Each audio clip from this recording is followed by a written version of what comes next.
So,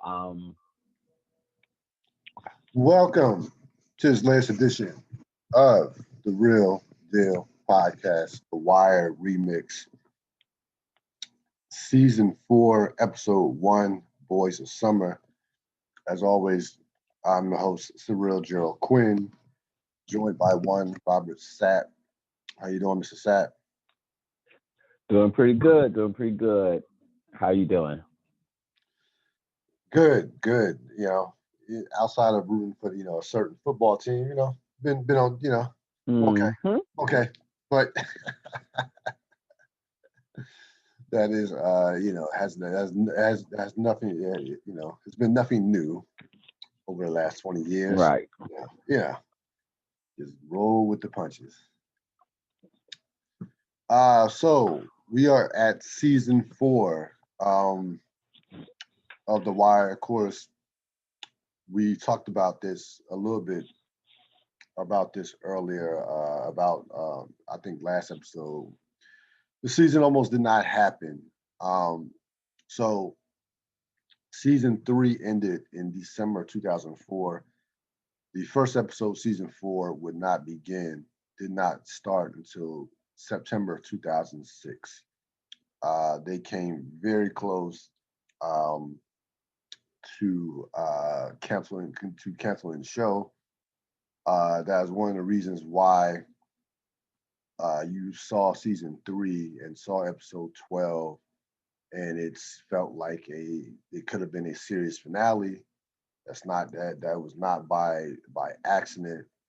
Um, Even though the show was scheduled for 5 seasons in the minds of one David Simon, Ed Burns, and company, they knew that there was a strong possibility that season 3 could be it. So you saw them finish off you know the Barksdale uh, storyline, and with Avon and Stringer and what have you, tie all that up, D'Angelo, tie all that up, and after that, after that they gave you pieces of what possibly could come up if there was a season 4. But they were prepared for it to be a wrap. So season 4, thankfully, HBO signs off on it.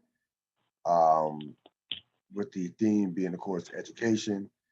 And similar to season 2, it was a risky season from the standpoint of this, shifting not only in terms of talking about education, but shifting their focus from the Barksdales to now the Stanfield organization led by Marlo, and also going into shifting their focus into these 4 unknown actors who we would play over the season, see over the course of the season.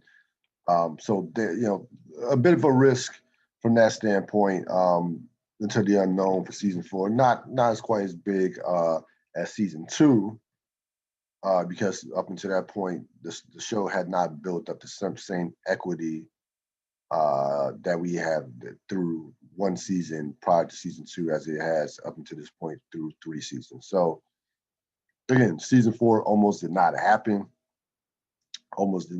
Came very close to not happening. Thankfully, it did. So you get, first episode, Boys of Summer, directed by one Joe Chappelle, who had done previous Wire episodes through the course of the first 3 seasons.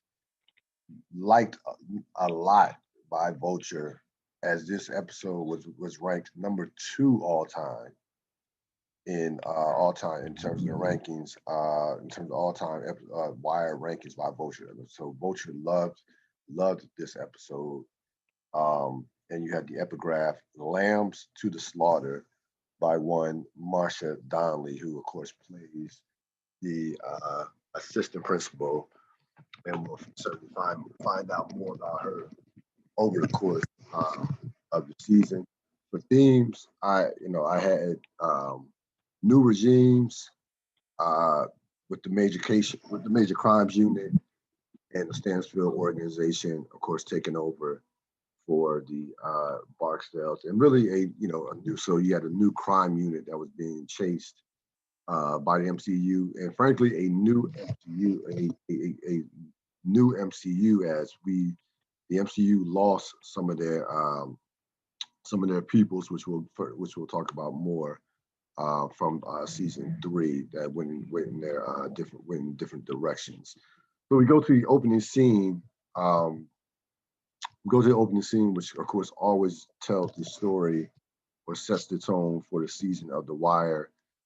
This season, a bit risky in terms of the opening scene, in terms of who was involved with it. We have Snoop in a hardware store shopping for a nail gun. So Snoop is in the hardware store shopping for a nail gun. The salesman approaches her, attempts to, of course, to help her out. They engage into a conversation, and before you know it,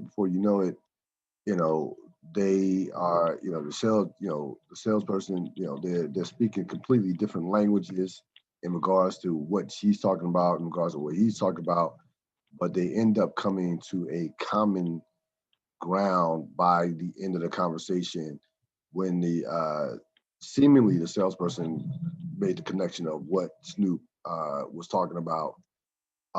So they make that connection. She is impressed with his service and impressed with, the service that he provides for her, pays her.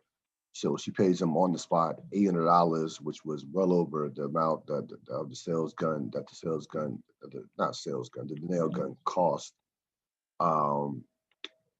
She takes the gun out to Chris, says, hey, the guy said that this was the Cadillac of nail guns. He meant it, and then she not jokingly, but she says she believes that he meant to say Lexus. Now, I'm sure he meant just showing you the generation gap, but I'm pretty sure that he meant to say Cadillac, which he did. And Chris says, okay, it looks like this is all good. Of course, they're looking for a gun that's going to maintain a longer charge than the previous gun that they had. Just very powerful opening scene. And again, this was and I'll talk more about this opening scene once you give your thoughts on it. But what were your initial thoughts on this opening scene for this new era of The Wire? Yeah, I mean, I think it's important to know exactly, or to notice exactly, like kind of the things that you were talking about up front. And so this episode in particular, like since we're talking about like this episode opening scene, all of it follows the same pattern, and that is that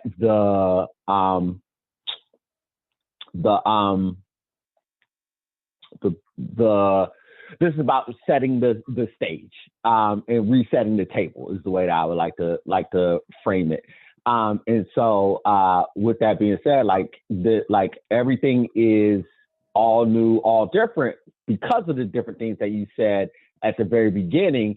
They had to end the arcs of all of their characters at the end of season 3. Whatever arc they were. So they had to bring it to a definitive end.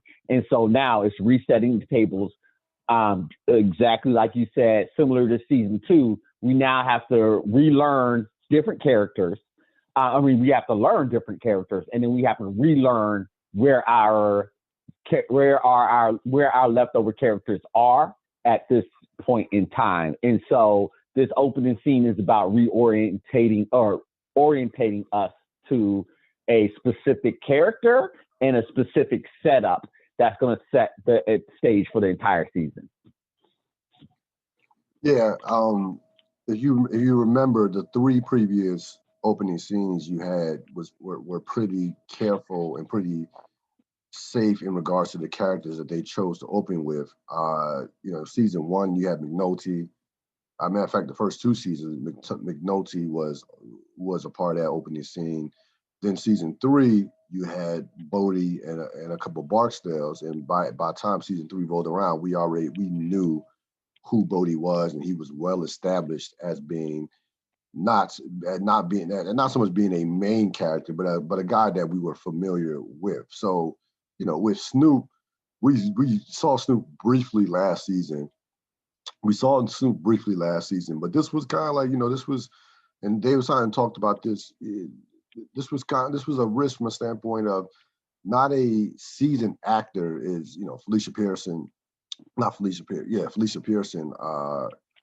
the character that plays Snoop. She certainly not a seasoned actor. This her was what at the time this was the only thing she had ever been in. We know her story off screen. She had been locked up for manslaughter.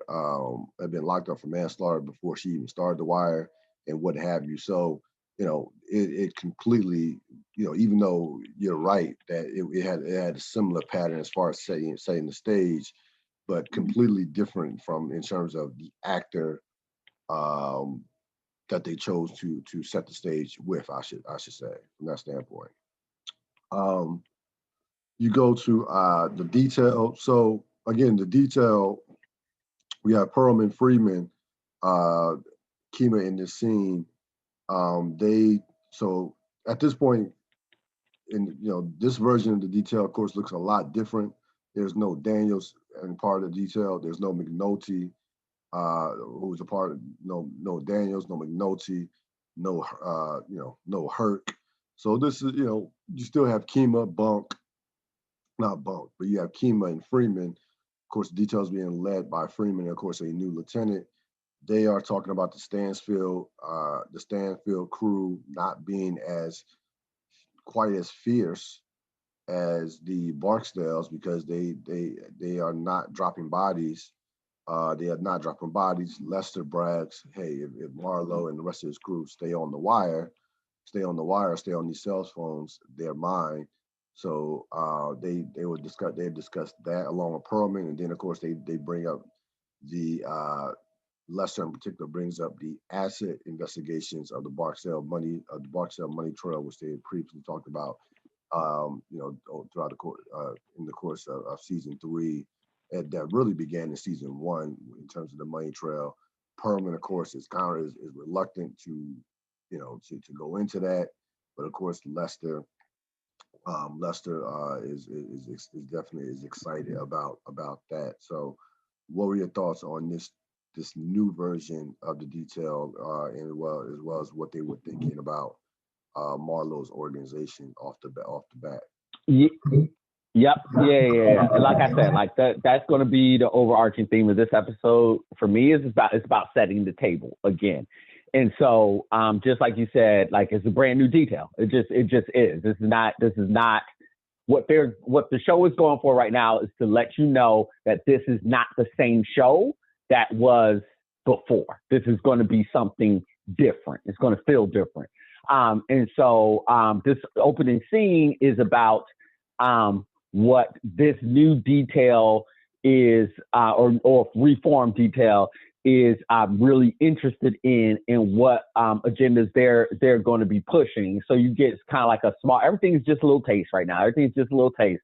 So this episode is not set up to even start answering questions or anything like that, or even asking very big stuff thematically, even though I'll get to that at the very end of this conversation. So it's just a taste. And so you get a little taste of Freeman, you get a little taste of Kima, you get a little taste of their thoughts on Marlo, which is setting up a much bigger story, of course. And then you get a little taste on how they're vibing with the new lieutenant. And you get just the taste of how it feels without everybody else around. So we go to Karketi. Karketi is in a diner, speaking to an ex-mayor. They're discussing the election, and the ex-mayor basically tells him, respectfully, that the day of the white mayor is over in Baltimore. Before Karketi's number one dude, Norman, his top assistant, comes in and rushes him out. out because he's a candidate that's running for mayor. He has a busy schedule. And of course, Norman was seemingly pretty annoyed that Karketi was even having this conversation. And as Karketi is leaving, well, as soon as he leaves, the ex-mayor reminds Norman that don't forget that, hey, your guy, don't forget that he's on the clock as somebody who's running for mayor. And of course, Norman, kind of was somewhat impressed by that, but kind of was like, yeah, no question about it. And as they go on, what were your thoughts? Quick scene, but what were your thoughts on this scene? Yep, just a little taste. The only thing that I'll say more on this is that this is to your point of like how limited the actors' experience are in this season. They have some heavyweight performances, and in terms of like this entire season, so a little bit of taste of Aidan Gillian, Karketi, like that is just that's the person you need to focus on, and so giving us a nice little taste of his life now, and also very important, informing us that he's actually running for mayor now, like he's actually put in the papers, doing all the things, like has campaign staff, all that stuff. Like he's running for mayor, he's doing it, and yeah. Yep. And I'll stop right there. Quick note on the guy, the ex-mayor that he was talking to. That guy is the brother of Francis Ford Coppola. So just as a just kind of like some little extra information, some little bonus information from that standpoint. That guy is the real life brother of one Francis Ford Coppola. We get back to the detail and the new lieutenant. So, the new lieutenant is just signing off on everything. He's signing off on everything. Lester and Kima basically, can do what they want. Certainly are happy about it. And we see him not only sign off on everything, we see him with a diagram of his entire beach house that's being currently constructed. So, why this is important, of course, is why would any lieutenant of a unit like that have their beach house constructed diagrams at work with them. So give you a little insight on who the new lieutenant is. He's not Cedric Daniels. What were your thoughts? This was a quick scene, but told us a lot in a short amount of time. What were your thoughts on this scene? Yeah, it's a quick scene, but it is an important scene because, again, every scene is important because this is resetting the table. I'm gonna keep saying that. This is resetting the table, and so what's important about this is that the lieutenant was handpicked as someone who would be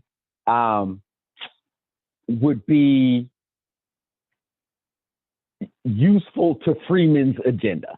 So yes. That again, Freeman equals this unit. Period. In the story, they're saying that again and again. Freeman equals unit. The lieutenant's not going to get in his way because this is not a lieutenant at this point in time in his career that cares about any of this. And so, but that was purposeful. Daniels and Freeman did that on purpose. So this is not just like a dummy, like like this is them playing chess.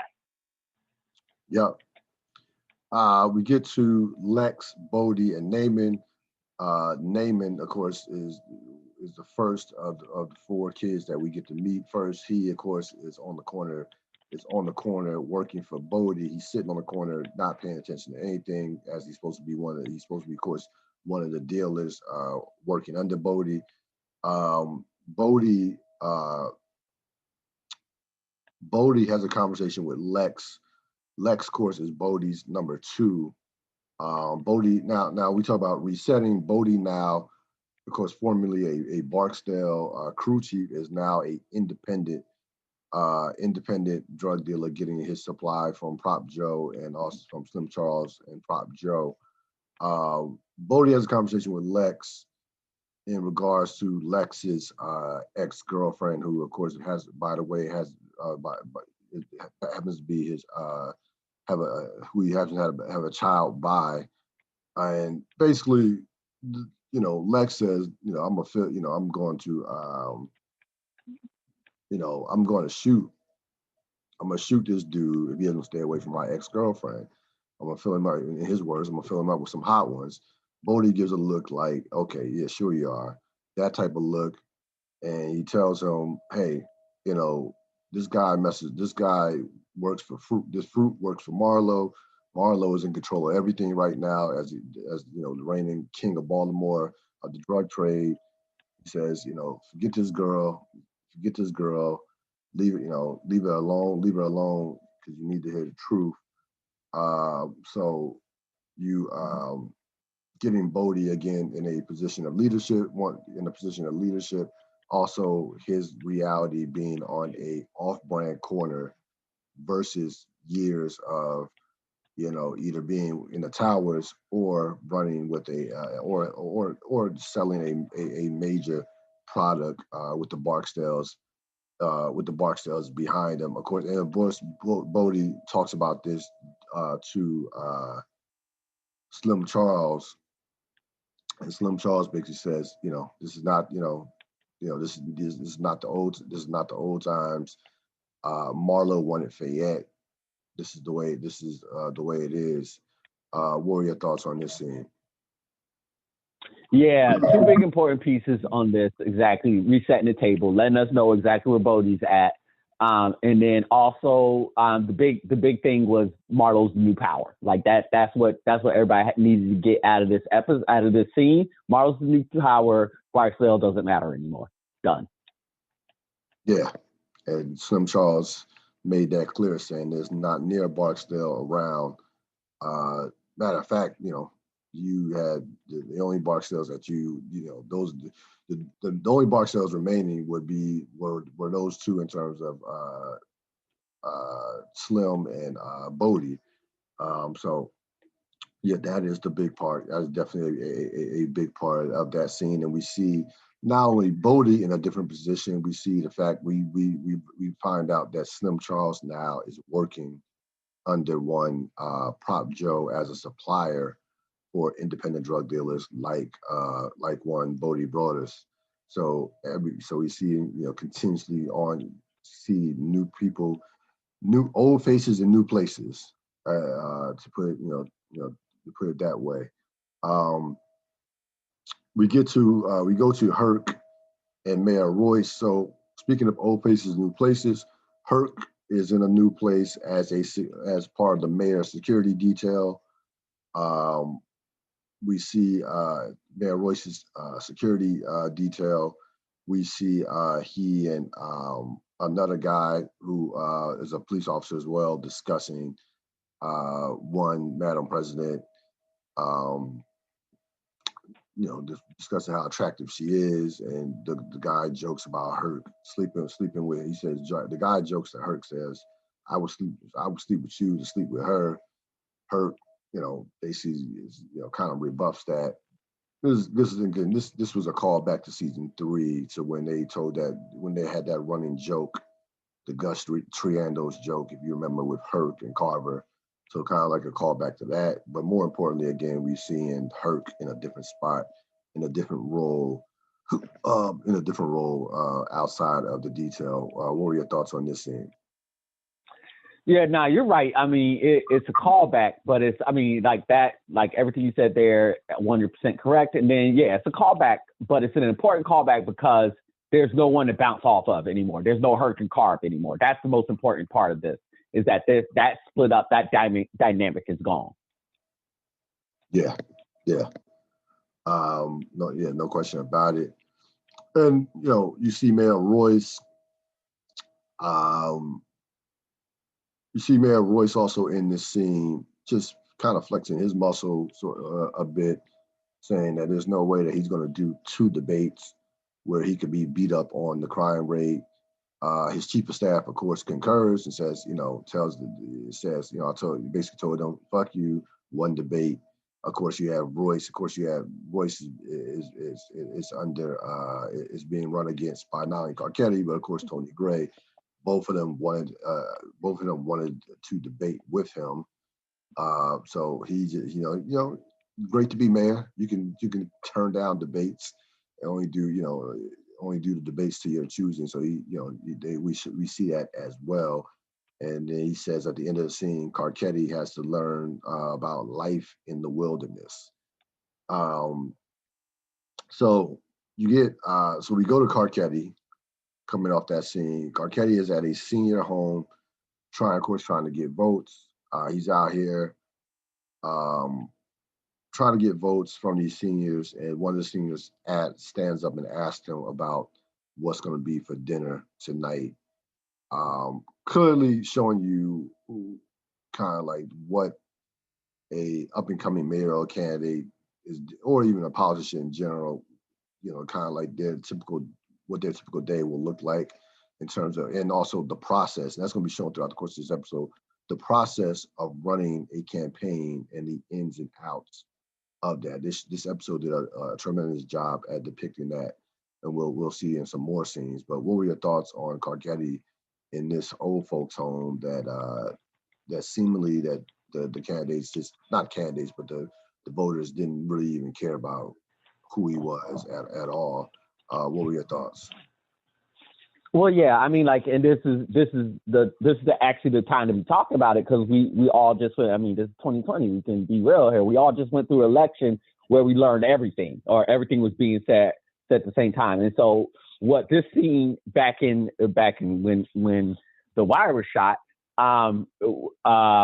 this scene is showing you starting to show you like the ins and the outs. And I think this is a great moment to pause for a second in the entire episode and just be like, so this season is called like it has been dubbed the education season. Now, while that is somewhat true, it doesn't paint the entire story. The big story about this is that this actually shows the mechanics of politics. Everything that we just went through, this actually kind of like showed it throughout like the half of this season.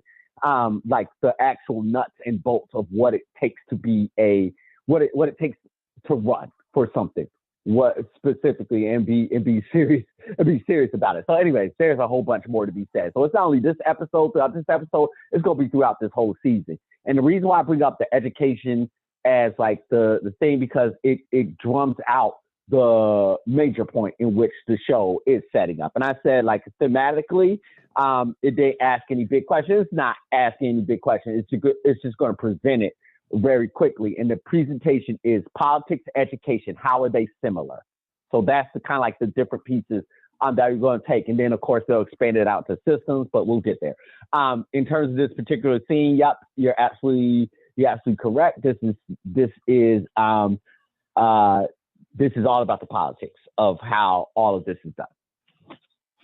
Yeah, again, and to your point, so normally we saw throughout two of the first three seasons that there are normally 12 episodes in a season. Season 1 had 13. This season has 13 episodes, and that the number one reason why this season has 13 episodes is because of, not only to your point, not just because of the story of the education, but because they had to flush out a lot of pieces from a political standpoint. So that is why this season had one extra episode versus the two previous seasons. So yeah, certainly a lot. There will be a lot of pieces that we'll get to over the course of the season from a political standpoint. So we get to Royce. We get to Royce. He's meeting with a land developer for the Baltimore Harbor named Bowers. So we see the land developer compliment Royce on vision and his vision and from that standpoint, this was a very, even though it was a quick scene, this was a very important scene moving forward, just to show you how Royce moves. And this was setting a breadcrumb for just kind of giving you some more insight on what Royce is all about, and how Royce kind of how maybe give me some insight on in terms of how Royce even became mayor, so to speak. What were your thoughts on this scene? Yeah, this is exactly what you said, just kind of giving us an insight on where he is right now and what his personality's like. Now that he has official candidates he's running against. So we go back to the corner, Bodie's corner with and we get introduced we get introduced to three the other two of the boys, Michael and Randy. So Michael and Randy come to meet Neyman at his job in Bodie's corner. So they want to meet up with him so they can leave early to go school shopping. As again, this school has not begun yet. Hence, boys term the boys of summer. So school has not begun yet. So they want to go early, go shopping, some school shopping at this place. Neyman, of course, wants to leave early, and Bodie chastises Neyman for leaving early and says, "Hey, you're gonna owe me extra hours tomorrow," and saying that it's not corner's not going to be always dry, always dead like this. Up now at this point, the corner they're getting very little business. The corner is not busy at all, of course. And we mentioned this earlier. Well, I should have mentioned this earlier during that conversation with Bodie and Slim Charles. Slim Charles said to Bodie, like, why haven't you re-up with me? And Bodie was like, look, we had, it's no business here on this corner. He says and reason why he's on the off-brand corner because, of course, Marlo wanted Fayette. Fayette was, of course, one of the more popular corners, busy corners, and of course, Marlo wanted all. God has all. He's Marlo, so he has all the main territory. So this is a off-brand up until this point right now. This is an off-brand corner that Bodie's on. Very little business. So he pays Neyman. He tells Lex to pay Neyman for 5 hours. Lex gives Neyman the money for 5 hours, but before that happens, very important. Lex was completely just in a zone to a point to where Bodie had to, basically call his name twice to get his attention. And of course, Lex is thinking about. We know Lex is thinking about his baby mama. Very important moving forward, as we'll see how that transpires. So Lex pays Neyman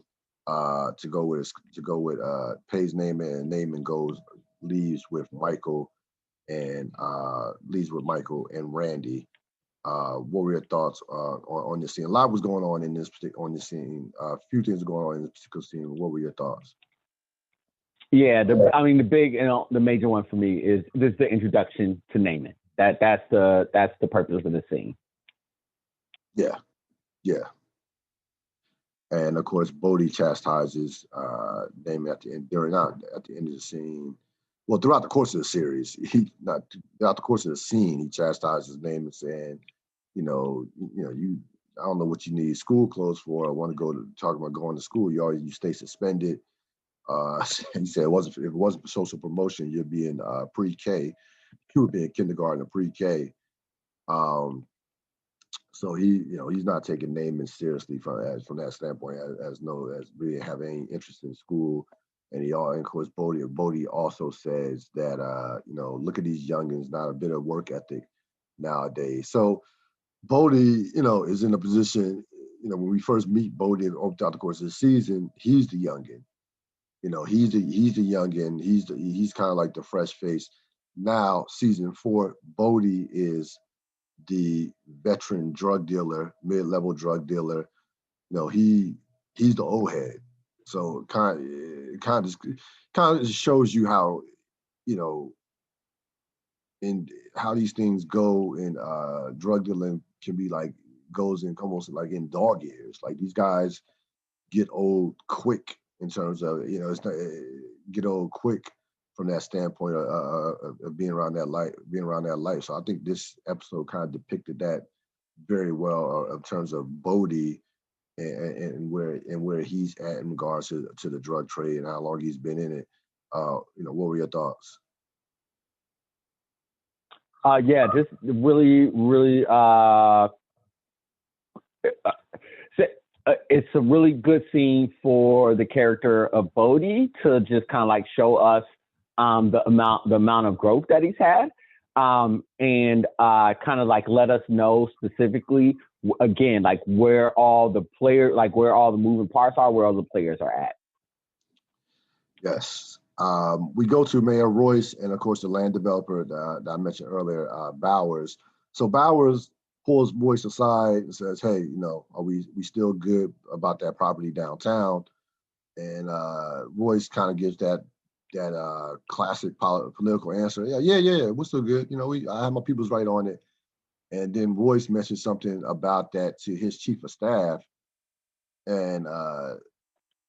And his chief of staff says, his chief of staff gives him a piece of information, and Royce basically says, hey, I don't even want to know in regards to the details of that information. This was a quick scene, but what did you make of this particular scene? Setup. We get to Chris and Snoop. So Chris and Snoop, we find out why that the detail can't find bodies, because we see Chris and Snoop and Marlo have discovered a new inventive way to hide the bodies. They are killing the competition and putting them in vacant row houses. And so they kill this drug dealer in an empty vacant row house. They pour some lime on him once they've covered him with the plastic after he's been shot. And of course, they board up the row house with their brand new nail gun. What were your thoughts when you first saw this new way of them, this new inventive way of them hiding bodies and to as a plan, as a way of to work within their organization? Yeah, I mean, like that's the surface stuff, and like I'm not even going. Yeah, it's a new way to do it. But the main point, especially like that, what I got of it watching it this time was that it's like, where are they hiding the bodies? Just answer the question, where are all the bodies, right? Like that was an important piece. Like that needed to be answered fairly quickly. And so like that answered the question. The second thing is, why do they have this opportunity to put these bodies? Why do they have this? Just starting, it's just laying it out. So the thought process is, why do they have the amount of real estate they do to put bodies in these places? Yeah, and I'll get to that more at the end. We're going to get to that for the end. Yeah, but plus, we're definitely going to get to but that. This is a direct setup for the end. Yeah, that question will be answered without question before the episode's over. I don't know about answer, but not answer. But we'll get a we'll get a sense of why they have why they have all that real estate. So we get to Michael, Neyman, Randy, and Dookie, along with some other kids as well. They are trying to catch a pigeon, and trying to catch a pigeon. So they have this box, they have this tree, this branch holding up the box, and they, just before they trap the pigeon in the box, Dookie, we finally get introduced to Dookie. He throws some glass, he breaks some glass, which the pigeon hears, and the pigeon runs away. The pigeon runs away, chases the bird away, and then you see Neyman, immediately try to confront Dookie, saying that they messed up the pigeon, that they messed up the opportunity to catch the pigeon. Apparently this pigeon might have been worth a lot of money had they caught it. So Neyman and Dookie get into it. We see immediately, this is the beginning of with Neyman picking on Dookie. They I wouldn't even call it a fight. They call it a minor tussle. And Dookie gets chastised and teased by the other kids, especially by Neyman for smelling bad and stinking bad. We see how rough Dookie is looking. So he is immediately outcast as the outcast of the group. So I think that was probably the most important part of that scene in terms of our introduction to the fourth member of these young kids. And I don't think it's any coincidence that he was introduced last out of the group. What were your thoughts on this scene? I don't know where. I mean, like I remember the introduction Neyman. So, I just missed the introduction of Michael and Randy, and so now Dookie's here. All right. So when do you want to talk about? So now I'm just asking you, when do you want to talk about the characters? Do you want me to save it to the end? Because we got or at least we got to frame the characters. Yeah. No. I think that we can frame it as they go along. I think how you talked about our induction name it was perfect from that standpoint. So I think okay. All right. Yep. All right. So Dookie. So the importance of this scene is absolutely about the dynamics of the boys. First introduce to Dookie, and then the character of Dookie, and then is showing us the dynamics of the boys, and even like whatever the play, it doesn't even matter. Like the picture, like the thing that was the best part of this was just like boys being boys, kids being kids in Baltimore during the summer. Whatever ridiculousness they're going to get into, it doesn't even matter. Like they're kids. Like that's also another thing that they really, really want to show at the beginning of this. They were absolutely just kids. Yeah, it also gives you some insight in terms of the relationship of the beginnings of the relationship between Dookie and Neyman, with Neyman picking on Dookie, and then Dookie in return calling Neyman out for basically just talking out of his ass. He says, I forgot what the exact phrase was, but it basically says, you need some toilet paper for all that shit that be coming out your mouth. So we see the beginnings of that dynamic with those two going at it, as Michael, kind of breaks up the little tisk that they had in the scene. And then at the end of the scene, we see that as the rest of the kids have moved on, we see Randy and Dookie, and Dookie says that pigeon wasn't I forgot what the name of the pigeon that they said was Homer. That's Homer. Homer. Yep. Simpson. Yep. Yep. That was all. That pigeon was not a Homer. He says, I've been working in Nemo's coop, pigeon coop. He's been schooling me. He says the Homers have the metal pieces on their leg or something something to that extent. And Randy seemingly was impressed with Dookie knowing that particular piece of information. And so after that, Randy goes and catches up with the rest of the kids as they leave Dookie behind. So we go on to we move into the school. Marsha Donnelly and principal and who's the assistant principal, along with the principal, they are discussing the upcoming school year, which teachers are coming back, which teachers are mainly were focused on which teachers had left and which positions needed to be replaced.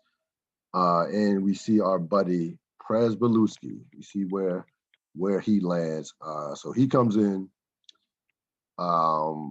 as the door is now, had a tough time getting the door open. And so showing you how messed up the school is by the fact that they can't even get the door. He couldn't even be buzzed in without the secretary having to go up to open the door herself.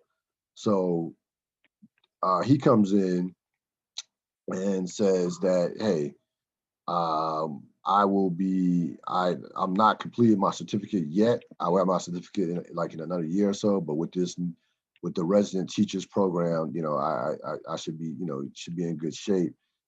Before he even mentions about being a cop, she says lambs to the slaughter here.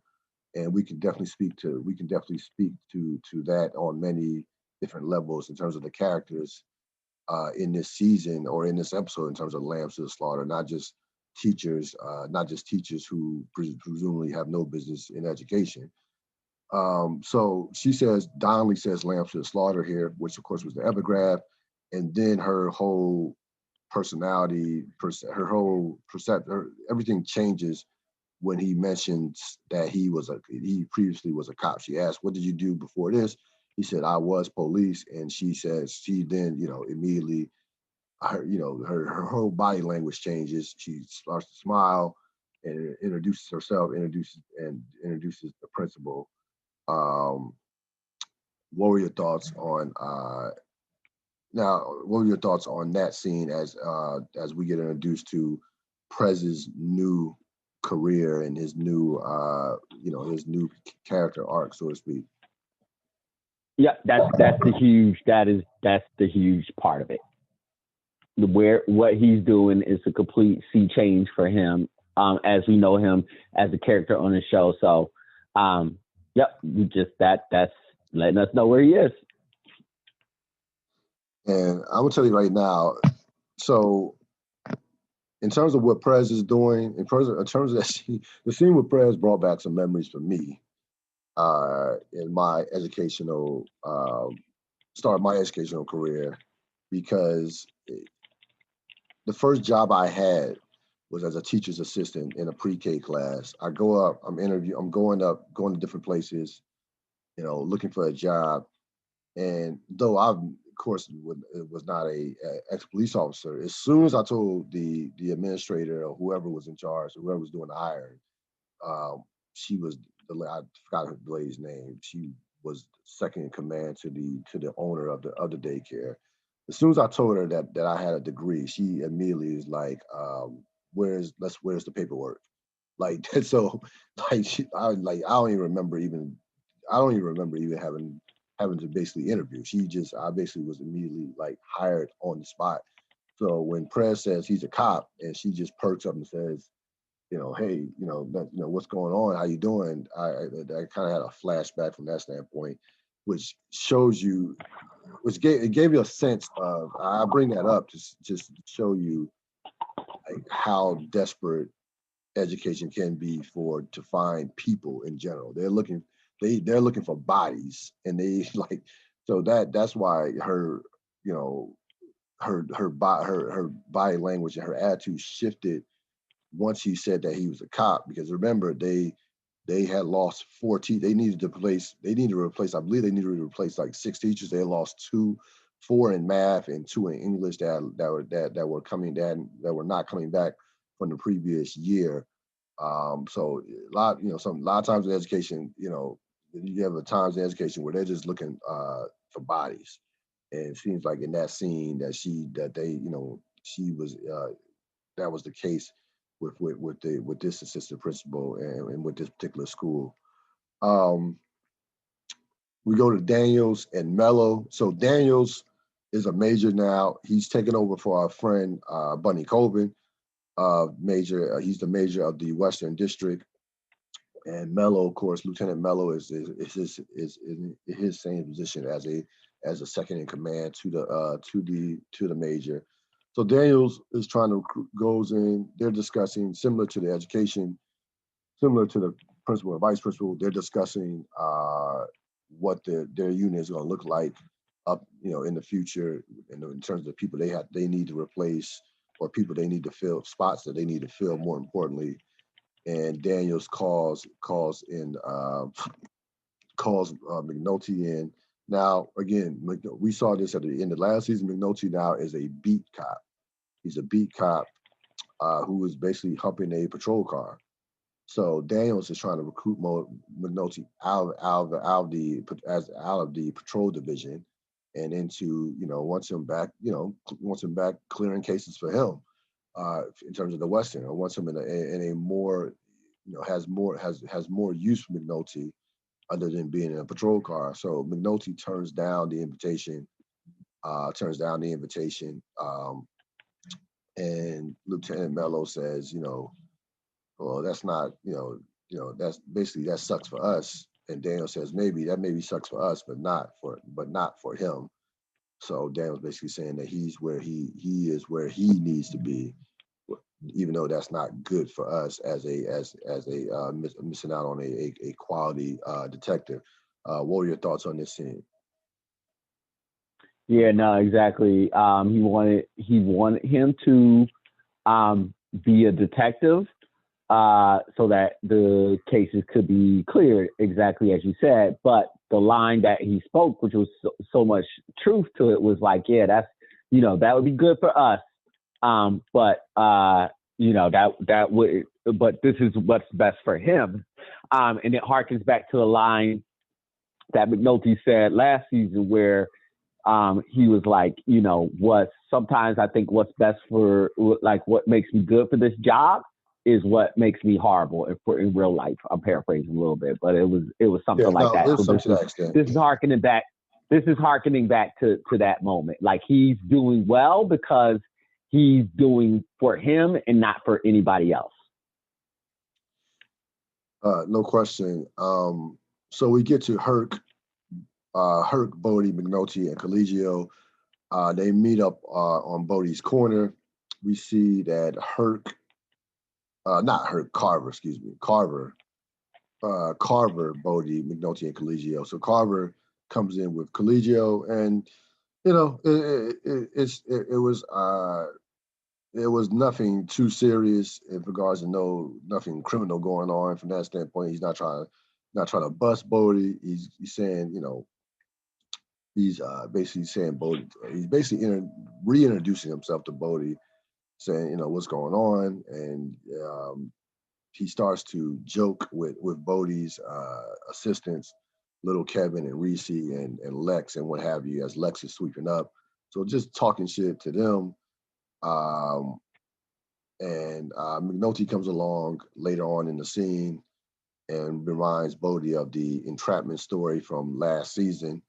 It says, smart kid, and McNulty tells the crew that, when I roll back here in an hour, this corner is bone dry. Y'all are done for the day. And he rolls out, and then you see Carver. You see Carver. So you see Carver exchange pleasantries with Bodie, and telling Collegio, I was chasing this kid through juvie. So we got a little history together. And you see nothing major come out of this from a standpoint of any drugs or any criminal activity. But the big part is at the end of the scene when Collegio criticizes Carver for his tactics, and he says, he simply tells him, hey, if you bust all the heads, can't bust every head, because you won't be able to find any information, get any information when all the shit goes down. So we immediately see the growth in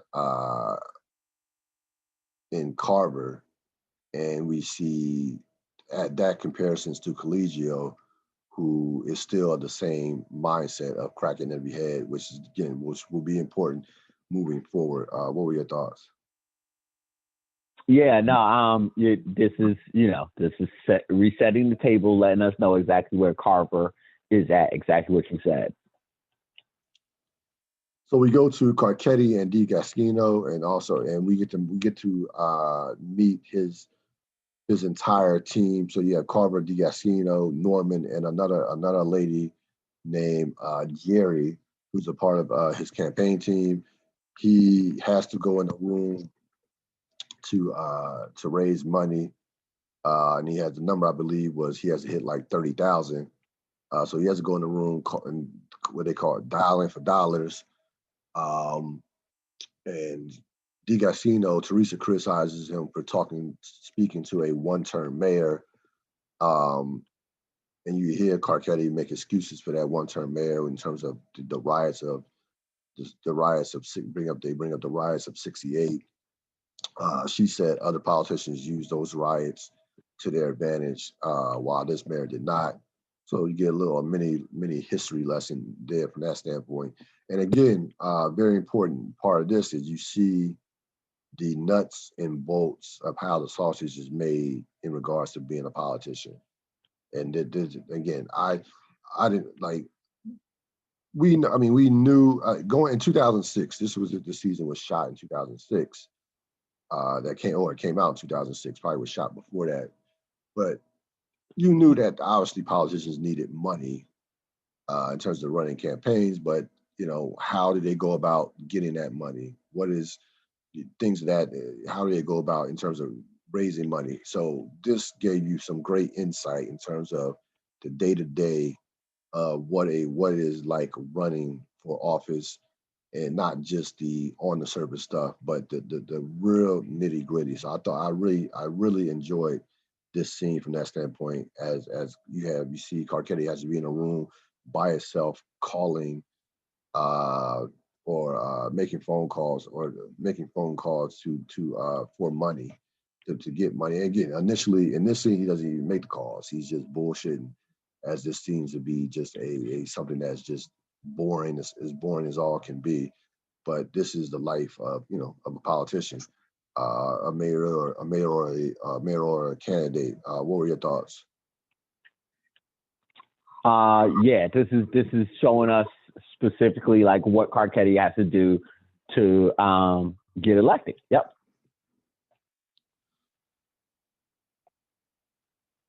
We have Lex and Fruit. So Lex, following up on what he said earlier, is watching Fruit because we know from season 3, the crew, Marlo's crew chief, go into a club with his ex-girlfriend Patrice, well, Lex's ex-girlfriend Patrice. So he watches them go into a nightclub. Of course, this will be a setup for a big scene later on. We go to Karketi, who was still in the room, supposed to be dialing money to try to raise money, but again, he is bored, as he is not doing anything. He's just looking at a poster with a naked girl on it. He's playing with darts. So we see again, we see how tedious and boring that being a mayoral candidate can be. Then we get to the big scene with Lex and Fruit. So Lex waits until Fruit comes out of the club with Patrice, walks up to him and shoots him in the back of the head. And we see, of course, Fruit fall to the ground dead, and Patrice, with blood splattered all over her, start yelling. And he said, Lex, of course, says her name, says, "What up, Patrice?" as she starts screaming and runs away. And of course, now, we now, of course, all hell breaks loose from that standpoint. What were your thoughts on this particular scene? Yeah. Yeah, this scene isn't about Lex or anything like that. Nobody cares about Lex. The point of this scene is that the detail had we're not sure. We just I know, I get it. Yeah. But what we do know is that they're all over Marlo's people. We do know that. Right. We know that. And so this scene is a setup that leads into that, which I'll connect when we get to that scene. Yeah. So we get Karketi, again, not making the calls, and now you can make that connection, because we get to the detail, and they hear on the wire that Fruit has been killed by Lex. So that's heard on the wire that Fruit has been killed by Lex, and of course we all know that they were not able to connect any bodies to Marlo, and now all of a sudden the one body that they do connect is one of Marlo's peoples. Yep. So we get to So we get to Karketi. Karketi finally starts making calls. He gets $4,000 from a particular from someone. So he's finally starting to make some traction in terms of raising of trying to make hit his mark of 30,000. Freeman and Bunk. So Freeman goes down to the Eastern District. Goes down to the Western, talks and discusses the shooting of Bunk, discussing this shooting with Bunk, and basically, Bunk Freeman says, "Hey, Marlo is a new power, but he's not. He hasn't been dropping any bodies. This is the first body we've heard on the wire in months, and it turns out to be one of Marlo's people." And then Bunk, of course, says, "Hey, how can somebody take up? How can somebody have all that real estate without dropping any bodies?" And then then you hear Bunk say, "Any new information, of course." Um, any new information on this, he says the Bunk wants to know immediately, and then you hear, have Freeman and Bunk kind of joking, basically going back to, they remember these guys have history going back to when they worked together during season 2. What were your thoughts on this scene? This is setup scene. And it's a setup scene, but we find out the important part would be the fact that this is Bunk's case. So I think that they wanted to make that known to the audience that now that Bunk is going to be the primary on this case. So we get to, and also because of where everybody that made me think really quick, because of where everybody is, everybody's so spread out that there's more cooperation, or the cooperation that can happen. Yeah. Well, he and Bunk mentioned that, at the end of the scene, look, we, any information the Bunk wants to know. That was in his words. Bunk is expecting full cooperation because of the established, like you said, the established relationship that he has with Freeman. So we move on to Marlo and Chris. They're in the alleyway at night, along with a couple other Marlo's soldiers, discussing the shooting. And of course, they find out, like, Marlo doesn't even know who Lex is, and rightfully so. Lex is a number 2 to a independent drug dealer. So Chris basically he finds out why Lex killed Fruit. Marlo's crew wants to go full, takeover mode, wants to kill everybody and take over the corner. Marlo, to the advice and this is where this is where, in contrast to where we left off in season 3 with Avon and Stringer, you have Marlo and Chris who are completely on one accord. Chris basically says, it's not worth it. This is a little ragtag corner off Pacer. And so Marlo tells his people, it's like, so what are we supposed to do? We supposed to take the whole corner and kill everybody? And Chris shakes his head, and then Marlo says, what I want was some ragtag. What I want was some off-brand corner. And he says, why would I want to be stacking bodies when nobody's warring with us? And that's the important dialogue in that scene. Nobody is warring with us. So he is in complete control of the Western Baltimore drug trade with no rivals. So he just says, hey, just take out Lex, and that's it. Just take out Lex. He took one of ours. He took one of ours down, so he got to fall. Just Lex. So we see I don't want to say a less aggressive Marlo, but a Marlo who we know is aggressive, but we see a more strategic side of one Marlo, as he's thinking big picture, with not wanting to take down the whole corner and everybody on it. He's only, so we see that. What were your thoughts on this scene? You named it at the very last part that you said. And then also I wanted to add that if no, you're not going to go to war over something personal. This is somebody's personal. This is personal. What's up? It's personal. It was personal. It wasn't business. That's the thing that rang out in my head. Yeah. Yeah, no, this had nothing to do with the drug trade, nothing like that. This, like you said, this no.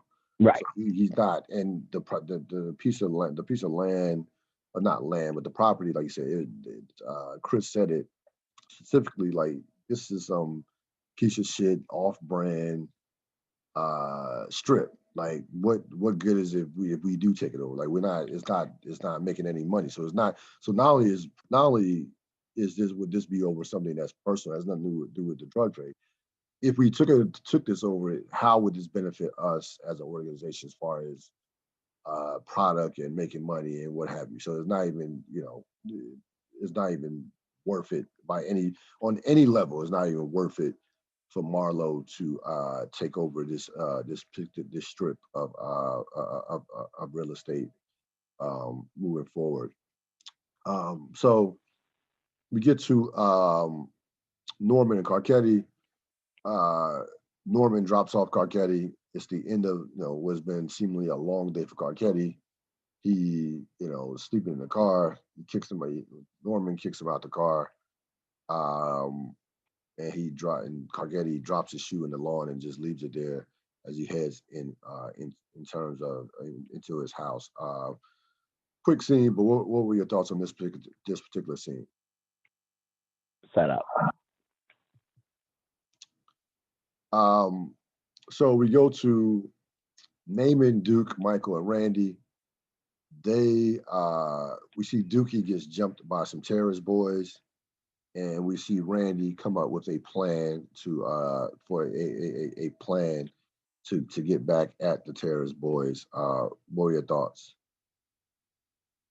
Set up.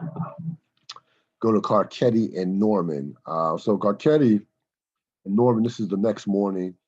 Karketi chastises Norman about the tuna sandwich that he ate last night in regards to the same thing that he's eating this morning.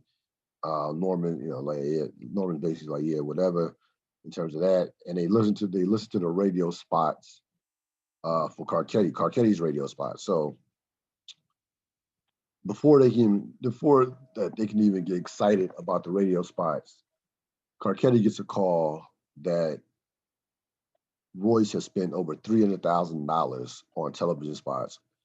He immediately tells Norman to shut the radio spots off. Norman says, I thought they were pretty strong. And Karketi basically says, it doesn't matter. Like, this guy is spending money, $300,000. He's spending money like it was candy, $300,000. And he just immediately goes into a tirade in terms of the frustrated in terms of how much money and resources that Royce has. And he goes to a tirade in terms of, as he's about to go meet with some community members, basically chastising them for what are their complaints and what have you. But the main thing was the fact that he feels overmatched at this point in the race in terms of how much money and resources that Royce has. What were your thoughts on this scene? Yeah, I mean, like it's setting up a lot of different things. I can't talk about a lot of it. So it's like, again, it's giving us bits and pieces and taste of Karketi's character, and the reason why they're going to take the time and build it up is, I just have to say, Karketi's the center of this season, and so how he goes and what happens is very important. So they're taking a lot of time to give us all the dimensions of his character, because he's going to be that important to this season. We go to Neyman. So Neyman, Donut, Kennard, Mike. So we get introduced not only to the four boys, but some other kids as well. Along with the four kids, we also meet Kennard and Donut as well. So they come up with Randy's idea was to drink some soda so they can piss in these balloons, and come up with these piss balloons basically. So they're doing that. They're drinking the soda so that of course, they can speed up their ability to piss. So we see them doing that before a big scene comes about. What were your thoughts on this particular scene? I mean, again, they're reiterating that they're kids, and they are showing us parts of giving us little bits of each of their personalities. We go to Karketi with the community, with the neighbors, or the community people that he met up with. They show parts of the alleyways that are blocked, so the police can't, that are blocked by the drug dealers, so the police can't get to them. So Karketi is now in the trenches discussing. As you know, the lady mentioned when Karketi first got down there, the lady says that we've called and called, but nobody's answered at all. And so she shows him where this older lady shows him where the drug dealers block the alleyways so that the cops can't get to them when they're chasing them. What were your thoughts on the interaction with these community members? Yeah, the point of this scene is to again, it's complicated. So the on the face part of the scene is to show that Karketi cares, right? Like that's the on the face part of it. The second part of it is to show that it is strategic when and where you show that you care. And it's very, very important that Karketi shows that he cares to people of color in a way that Royce has not.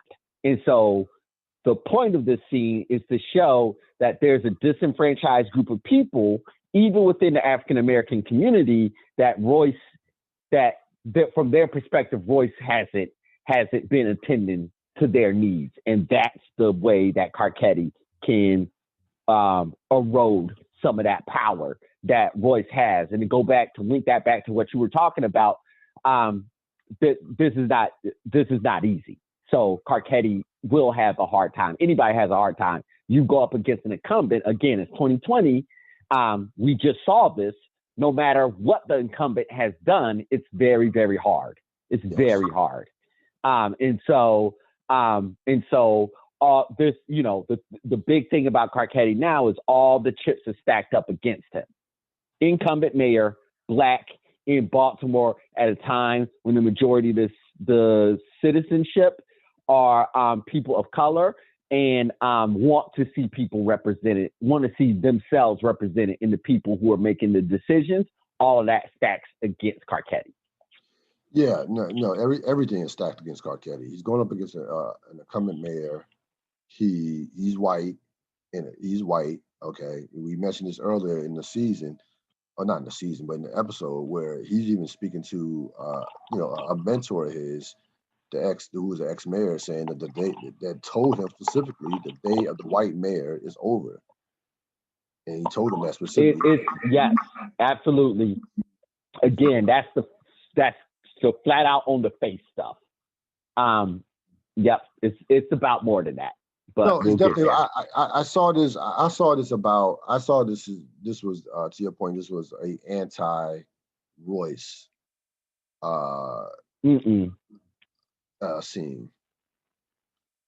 We can't. I know we can't like really completely flush it out. Yeah, I mean, I think. It's worth having the discussion now because it's the beginning of the season, so we might as well get our bearings straight.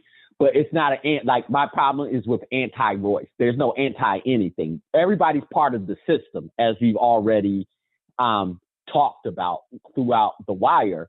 And so this is not a Royce versus Karketi. This is not who has the best ideas of Baltimore. And you know why I can't get into like the big topic of that. But it was even at this early point, they're not characterizing this guy is good, this guy is bad, because as we've seen in the political process, that doesn't really do anything.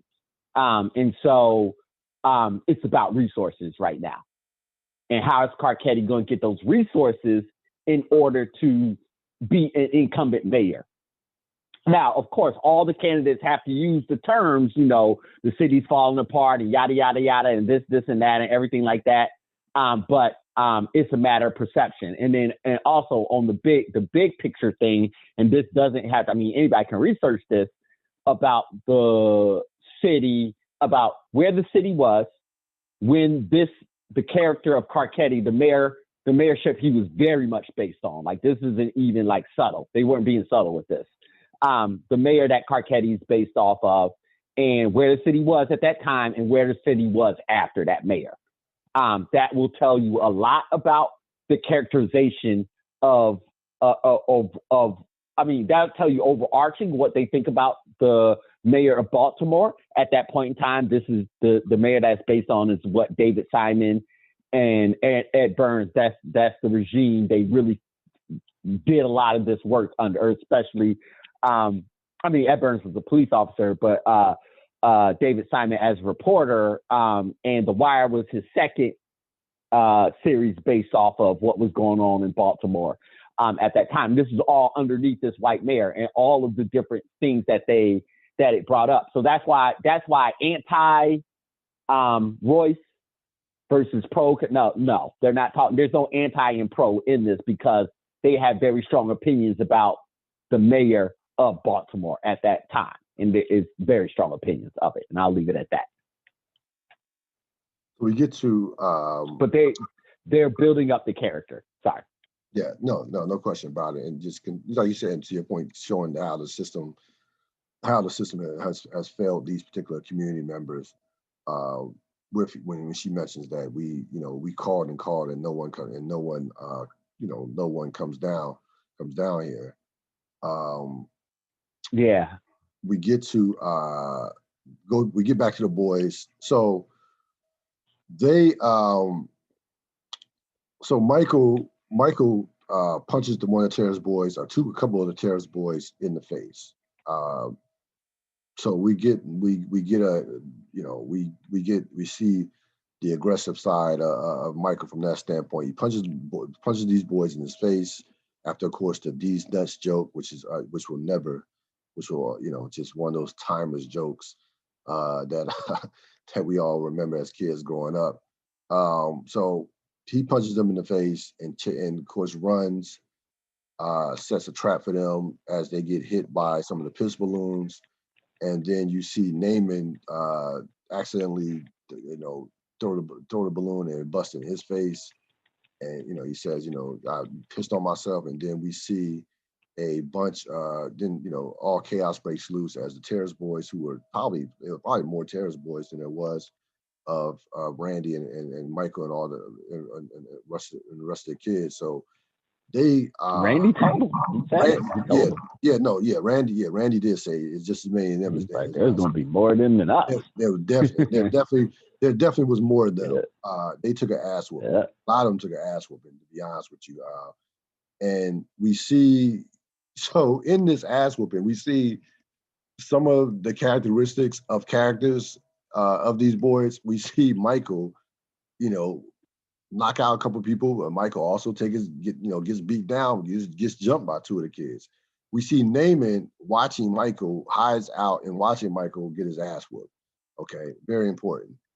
We see Dookie ducking glass, almost getting hit, and we see a couple of the boys that were in white shirts. The white shirts were with Randy and Michael's crew. The terrorist boys, of course, had all black on, had the black shirts on. So you see, through this scene, we learn a couple things about we pick up on a couple things about the characters.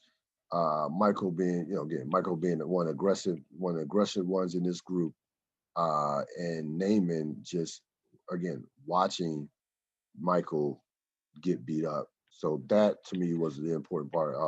The important part of this scene to me was Neyman's actions or lack thereof.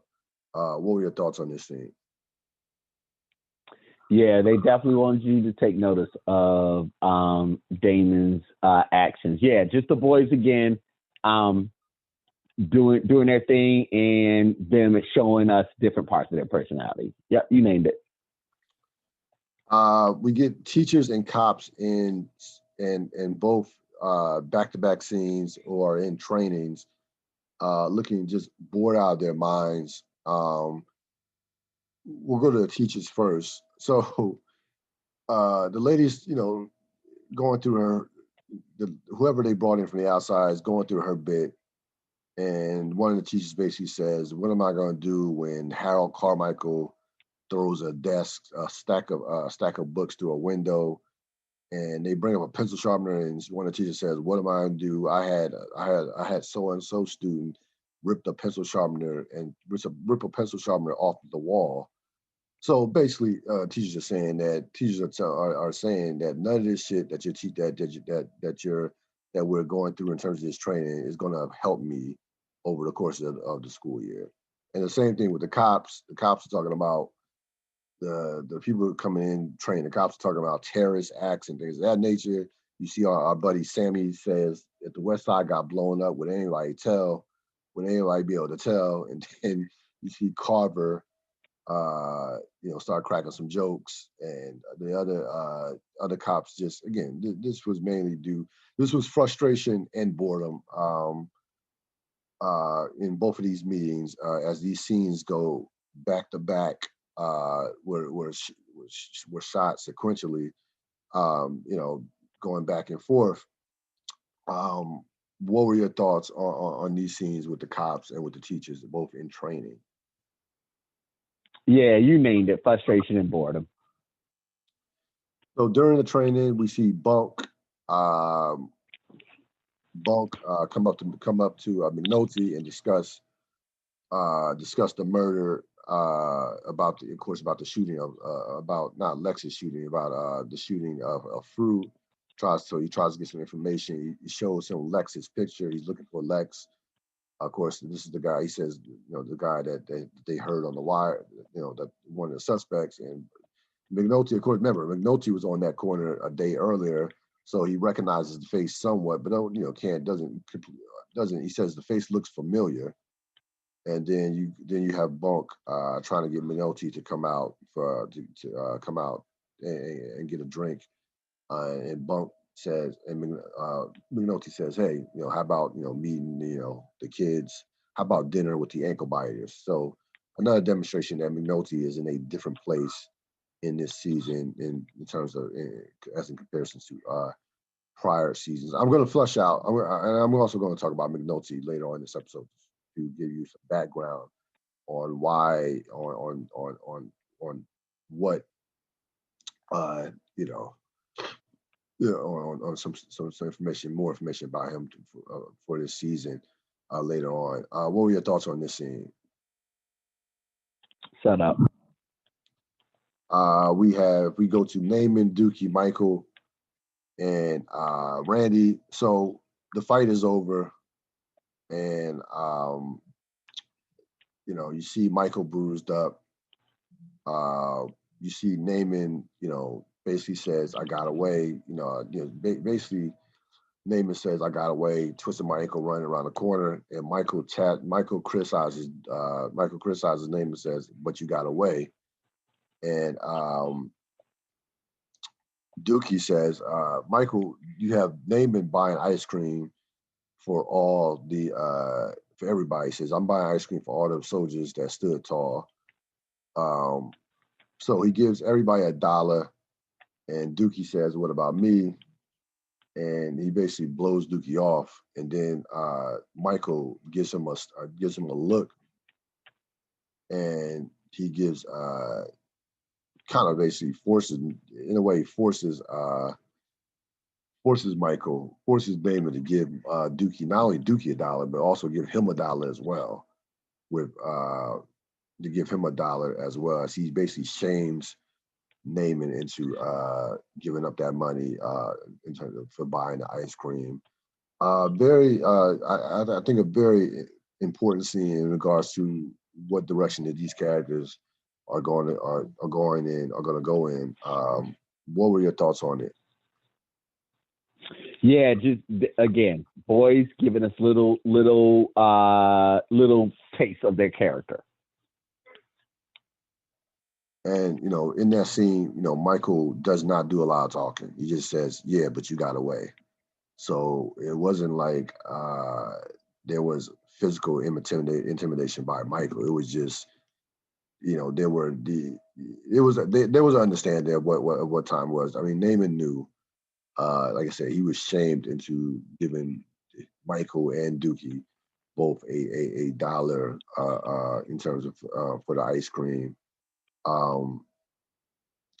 We move on to Karketi and Norman.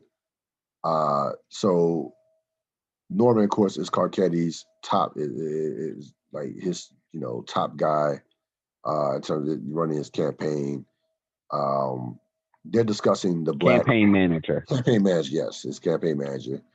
They're discussing the black vote, and Norman says, and this very speaks to 2020.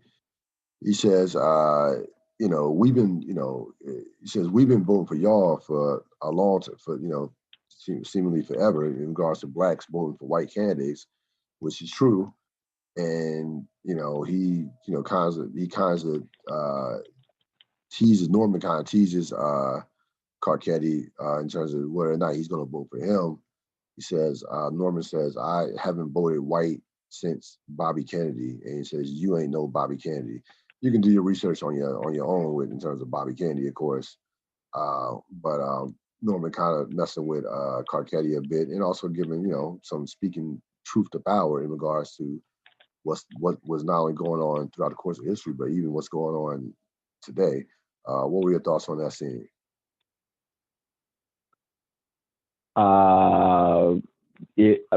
Yep, set up. You name what needed to be named. We have Randy, and so we have Randy and his foster mother. Remember, this is the same. Now, his foster mother, Miss Emma, this is the same lady we saw in season 1 who almost burnt her house down with the when he set his clothes on fire, trying to hide evidence. So this is that same lady. If you go back to season 1 and one of those episodes in season 1, so she plays Randy's foster mother. It's at the end of the night. She detects, of course, and I'm sure she smelled the urine on Randy. Randy, of course, blames it on Dookie. He blames it on Dookie.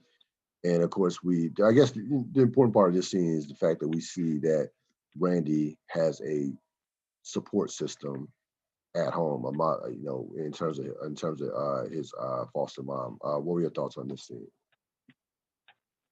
Yeah, this is giving us a very a very quick look at Randy, but this is a nice time to pause on that character because he will be the heart of this season, and so I'll wait. So there's a setup that's coming that I'll speak more on Randy about. Yeah, no, there is definitely have some more discussion in terms of that character. We go to Karketi and Norman. So Karketi and Norman and Tony Gray are run into each other. So Karketi is with Norman, and they run into Tony Gray at a meeting. Karketi was running a little late for this meeting, and Karketi, of course, is trying to kind of make up with Tony Gray. Of course, they had the falling out when Tony Gray found out that Karketi was running for mayor.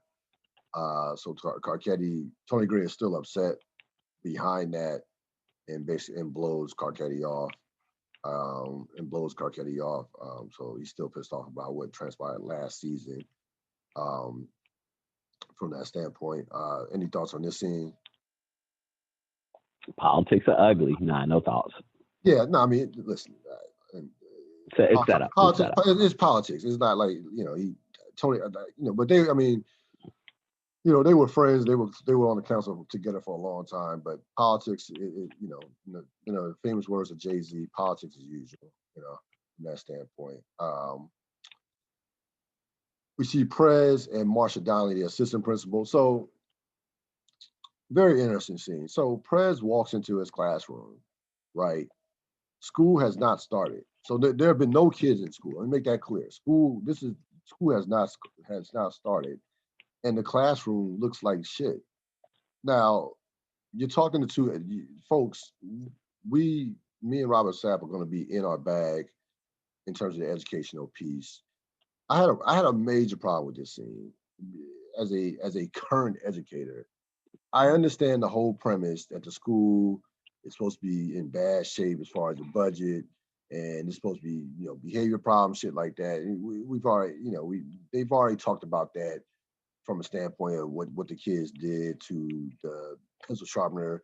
But this is the beginning of school. So you're telling me that the classroom looked like that before school started, that no one cleaned it up at the end of the school year? You're telling me that?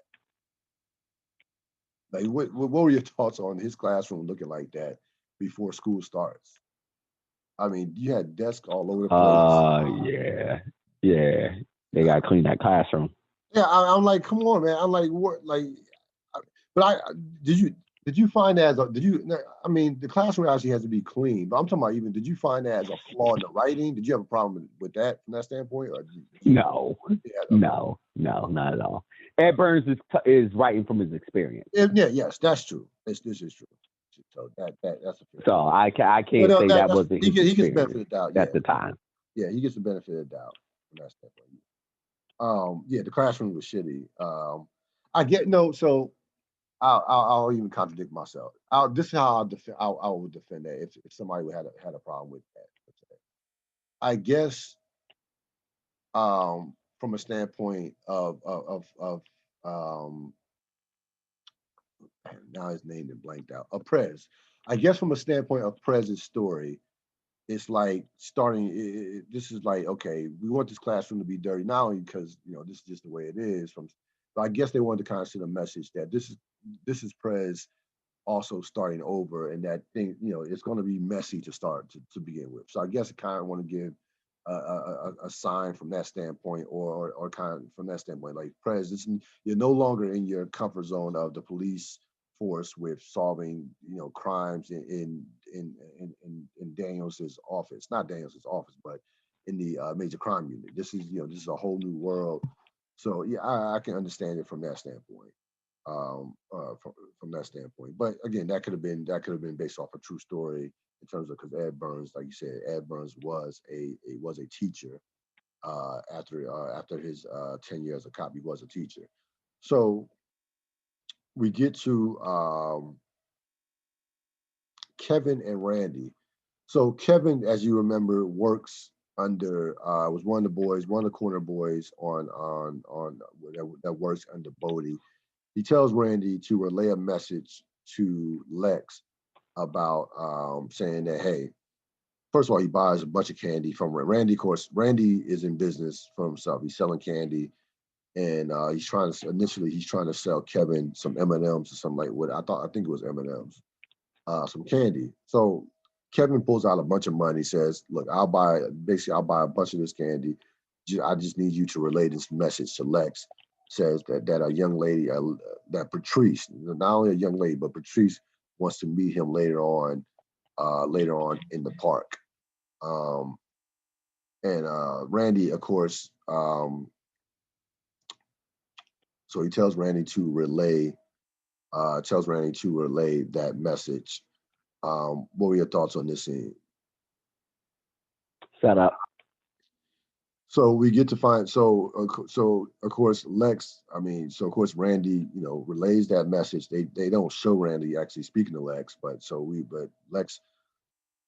we assume that we know that Randy, told Lex off screen, and Lex runs into the trap. Lex goes into the park, and of course he's awaited.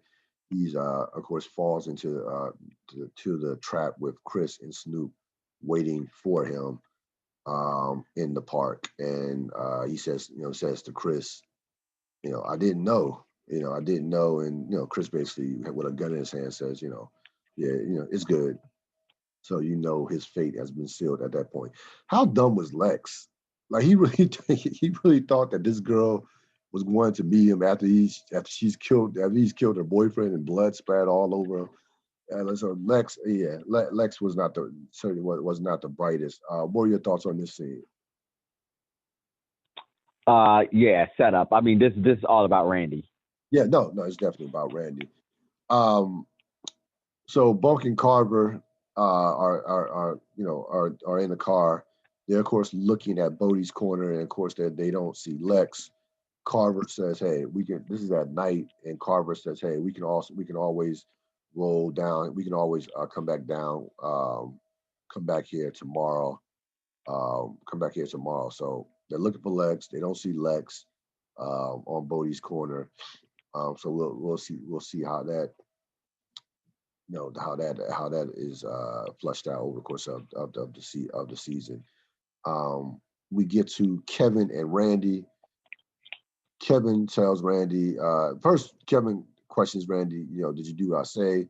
And then he says, you must have, because Lex says the boy Lex, uh, says the boy Lex went up the alley and went to the park and is never coming back. And he says Chris and Snoop, and of course he points points his hand in the sign of a gun, and basically tells Randy that Lex and Snoop took out, not Lex and Snoop, but that Lex has been taken out by Chris and Snoop.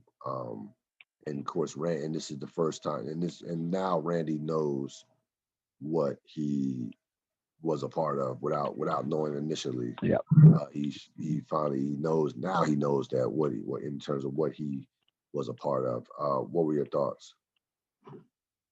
Yeah. No, that's exact. You named it. That's exactly it. Now he fully understands what he did was not just a simple favor. And so yes, yep, you named it. So we go to Karketi. He's back with his campaign team, and he gets the first batch of poll numbers, and he is besides himself in regards to the poll numbers. Thinks he should be taking think he thinks that he and Tony Gray should be taking a bigger chunk of Voice's base. So he's not happy. His campaign manager, to his campaign strategist, Terry DiGaschino, tries to calm him down. She says, basically saying that I've been ahead by further and lost. So she's a veteran of this, and she's a veteran of this.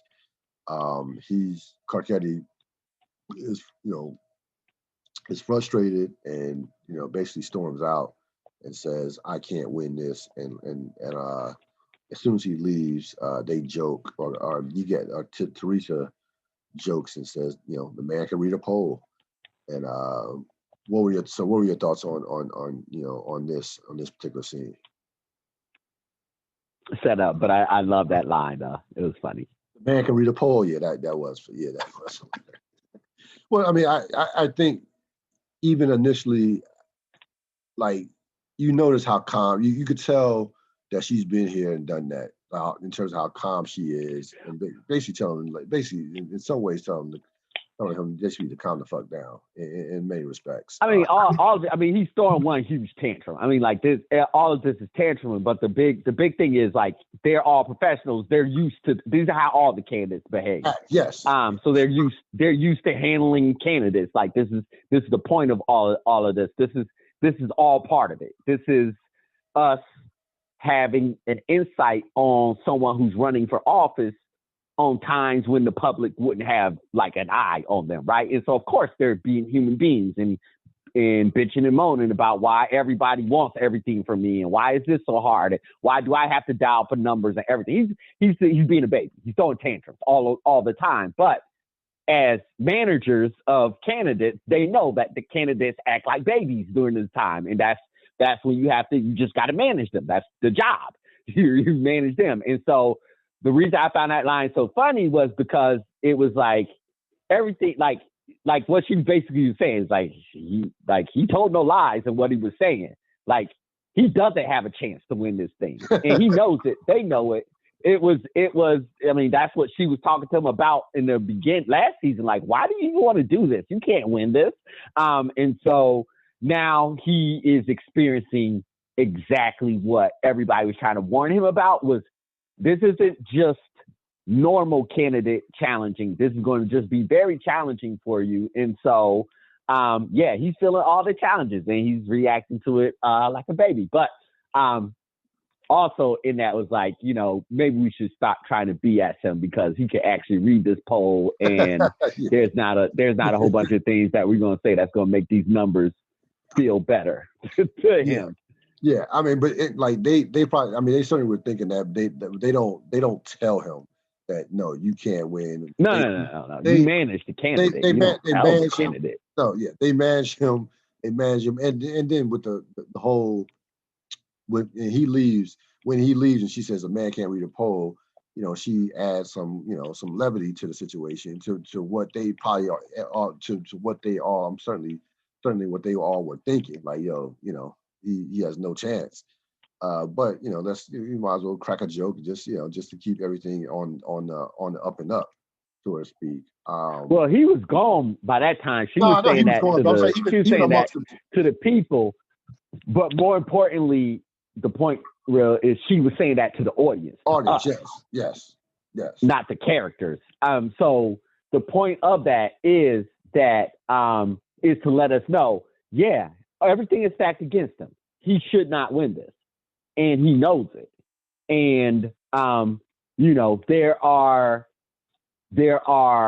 tests of character and moments of character. And everybody can show great character when they're winning. How do you show what character do you have when you're losing? Right. Again, we can't speak on a lot of this because it's the first episode, but these are all clues. So we get back to Snoop and Chris. We've seen them. We didn't actually see them kill Lex, but we know that the body that they boarded up was Lex. They put him in a vacant as Snoop kind of plays mini lookout in regards to watching as Chris boards up the vacant and Snoop looks out, and then we see those two in unison just walking down the street with the as Chris has the nail gun in hand. You wanted to get to a point about the amount of territory that Marlo has and what the story is trying to say. What point were you going to make with that? But when we get to the very last two scenes are important. So I was going to get to it then. Okay. So we got Karketi. So Karketi at this point is down to Baltimore Harbor. He's, of course, it's been a long day, a long night. He's drunk, and he runs into a cop that's just doing his job. Cop just doing his job, as he has broken. Karketi has broken the park past curfew. So the cop lets him know about it, and he basically tells the cop, "Hey, you're worrying about me breaking the curfew while this city has like a murder a day." And the cop says, "You're trying to be a smart ass." And the cop finally recognizes that who he is in terms of him running for mayor, and kind of takes it easy on him from that standpoint. Says, take it, take it. Karketi, he introduces himself. He says, "Hi, Thomas Karketi, running for mayor." Yes, he did. He says, "I'm running for mayor." And just had it. Yeah. He says, "I'm running for mayor." I thought the cop says, "Don't I know you?" And then he says, "Tom." Yes, he says, "Don't I know you?" And then Karketi says, thought I recognized you from somewhere, but Karketi was the one who made sure he knew he was mayor running for mayor. Thomas on the council and running for mayor. Says his full name and Tom and running for mayor. Yeah. Councilman Thomas Karketi running for mayor. Yeah. So after he gives the mayor his resume, the mayor, after he gives the cop his resume, the cop kind of says, take it down, take it somewhere else, and walks away, as we see again a drunk and frustrated Karketi. What were your thoughts on that scene? Yeah, and so the big thing, and I want to circle back just really quickly to the last conversation that we were having about him and his personality. Also, another point, that line at D'Agostino when she said the man can read a poll, is how politically savvy that he is. So I just wanted to make sure that I mentioned that a lot of candidates can't take, or at least the implication in that scene is a lot of candidates can't understand the information that's being given to them until they break it down and it's being fed to them. He's very politically savvy. He can do that instantaneously, which is also will play a much bigger role. As far as this scene goes, it's everything is stacked against him. He's taking his moment. He's throwing his tantrum. Now, what is he going to do? Right? Like, so it's like, this is giving us a look at, he's kind of like at a crossroads here. What do I want to do? What do I believe? And how can I get it done? So that's kind of like symbolically what's going on in that scene. But even more importantly, just kind of like in a nuts and bolts way, like he starts to launch the campaign speech up to this man who is just doing his job. Like, sir, get up and move. Like, nobody needs to hear about the crime rate now and everything like that. You're drunk on the bench. Go away. Get up and leave. Like, he's like, ugh. So anyways, I found that interesting. And so I think that's part of that's part of his journey. Like, what is it that, for lack of better terms or whatever, like politicians use, the everyday Joe, average American, blah, blah, blah, whatever, versus like when interacting with them individually or more in intimate situations versus what I need to come off as a political candidate to the masses. Those are two separate things or two sides of the same coin. So you have to figure that out. I also wondered too, so when he says like, now clearly he's drunk and, he's at the end of a long day, but I couldn't help but to think about when he says, the city's having a murder a day and you're worrying about me, you're worrying about me on breaking curfew.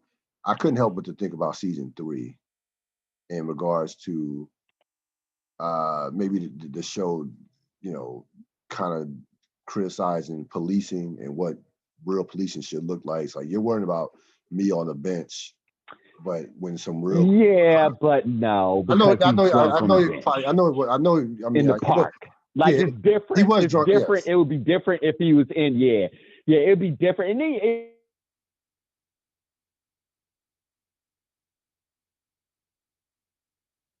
he doesn't have anything to do with the impact of policing in African American communities. He's walking the beat in the park. So that my point is, yes, there are times when the Wire delivers messages like that, and there's times when Karketi delivers. I mean, like that's a point, an irrelevant point, but this wasn't the circumstance. So we get to the final. That's scene. not a relevant point right now. Right. Sorry, go ahead. No. We get to the last scene, a powerful scene to say the least, where you have Randy sitting on his stoop, and I can tell you right now, this is going to be my Chardine winner, just on this scene alone. You have Randy on the stoop. The actor, I think the actor name is Maestro Harrell, is his name. He does a phenomenal job of just showing you just how much that of him being implicated in this murder is affecting him. Like, he's sitting on the stoop and he's just thinking about what he just did and what he now is a part of from that standpoint. And his his foster mom calls him in, and as a police car drives by, he goes into the house. Powerful scene. The actor did a phenomenal job with just showing you, just without, again, you love these moments. He didn't say anything. Nothing needed to be said. This was him, his facial expression, his body language, his face told it all. A loss of innocence. That's the name that came to mind, that this kid, however, let's say he's 12, 13 years old, his innocence is done at this point, is lost. Like in that, just that quickly. That's what I thought about. What were your thoughts on this powerful scene? I mean, you named that. So I'm going to go a little bit of a different way. so I'm gonna compare these two scenes, and the reason why I'm gonna compare that last scene and this scene is because when I was watching it this time, it really struck me how quiet and how patient both of these scenes were. Like at the end of the Karketi scene, he walks off and they just leave the camera on the city at night.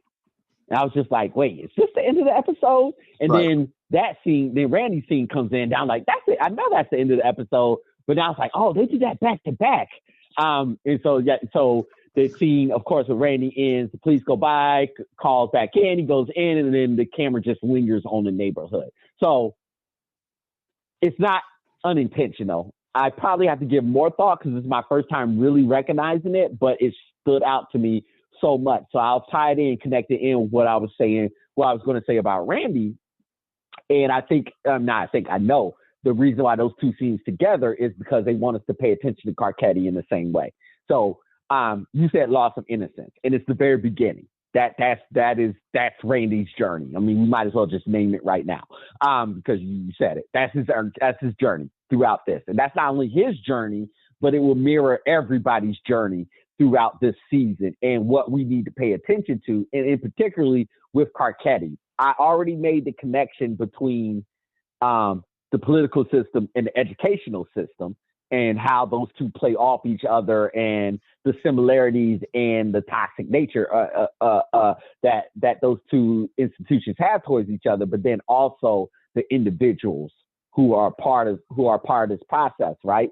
And so, like, if we think about last season had the reformers. Well, out of the new reformers, there's only two left in this season. It's Karketi and it's Cuddy. And so we're going to each see how their reform is going. If you look at Randy is kind of like on the opposite side of that. Randy's just a baby living in the system. He's just trying to make it. That's all he's trying to do. Just be him in this educational system, and then by definition, our political system, our country, which is governed by the political system. So he's just trying to make it in a way. So he's on the opposite side of it. He's not trying to reform anything or do anything. He's just trying to go by his daily life. And we're going to see what these two systems do to this boy. Yeah. And ultimately what it does to Karketi. Yeah, we and getting back to the themes, I mentioned earlier, like new regimes for the MCU and also new regimes for not only with the Stansfield, showing us a different drug organization, showing us a new drug organization. I could also add the fact that there was a lot of education going on, and I of course, one of the themes, we don't look heavy into education, also politics, but we as an audience were getting educated on the political system. You have, Karketi getting educated on running for mayor, and what that entitles. Snoop, gets an education along with the salesperson in terms of the nail gun, and the sales dude gets an education in terms of in terms of somewhat in terms of Snoop's world, certain unintentionally by Snoop, but just how she was. So you saw a number of places, a number of people getting an education in terms of in terms of what the season is going to look like. I thought they did a brilliant job at balancing with the education theme along with the political system. I thought that this job nailed it perfectly. And I could listen, we can always go back and forth with the rankings. We know I have fun with the Vulture rankings just because I can see why they, even though I might not, I myself wouldn't have this as a number 2 episode all time of The Wire, but I can understand why I can understand why Vulture thought this had this episode ranked so high, because of the just coming off season 3 and the Barksdales and having to make that transition. And I thought in this episode that they made that transition basically seamless. that they made that transition seamless. So I can understand why Vulture had this episode ranked so high. And me, when I first saw this episode's ranking before I watched it, I said, "There's no way that this is a top. That this episode." Remember what I hadn't seen it for a couple of years. Like, there's no way that this episode, from what I remember, was a top 2, top 5 episode. But now I understand why this episode was ranked as high as it was ranked, because it really did a tremendous job at laying out the groundwork for these 4 boys and for some of these storylines that are going to be going on moving forward. Who was your MVP? So my MVP is Karketi. Okay. Because like I said, he'll set the tone. He set the tone for this episode, and will set the tone for this season. So that's one. So that's why he's my MVP for this episode.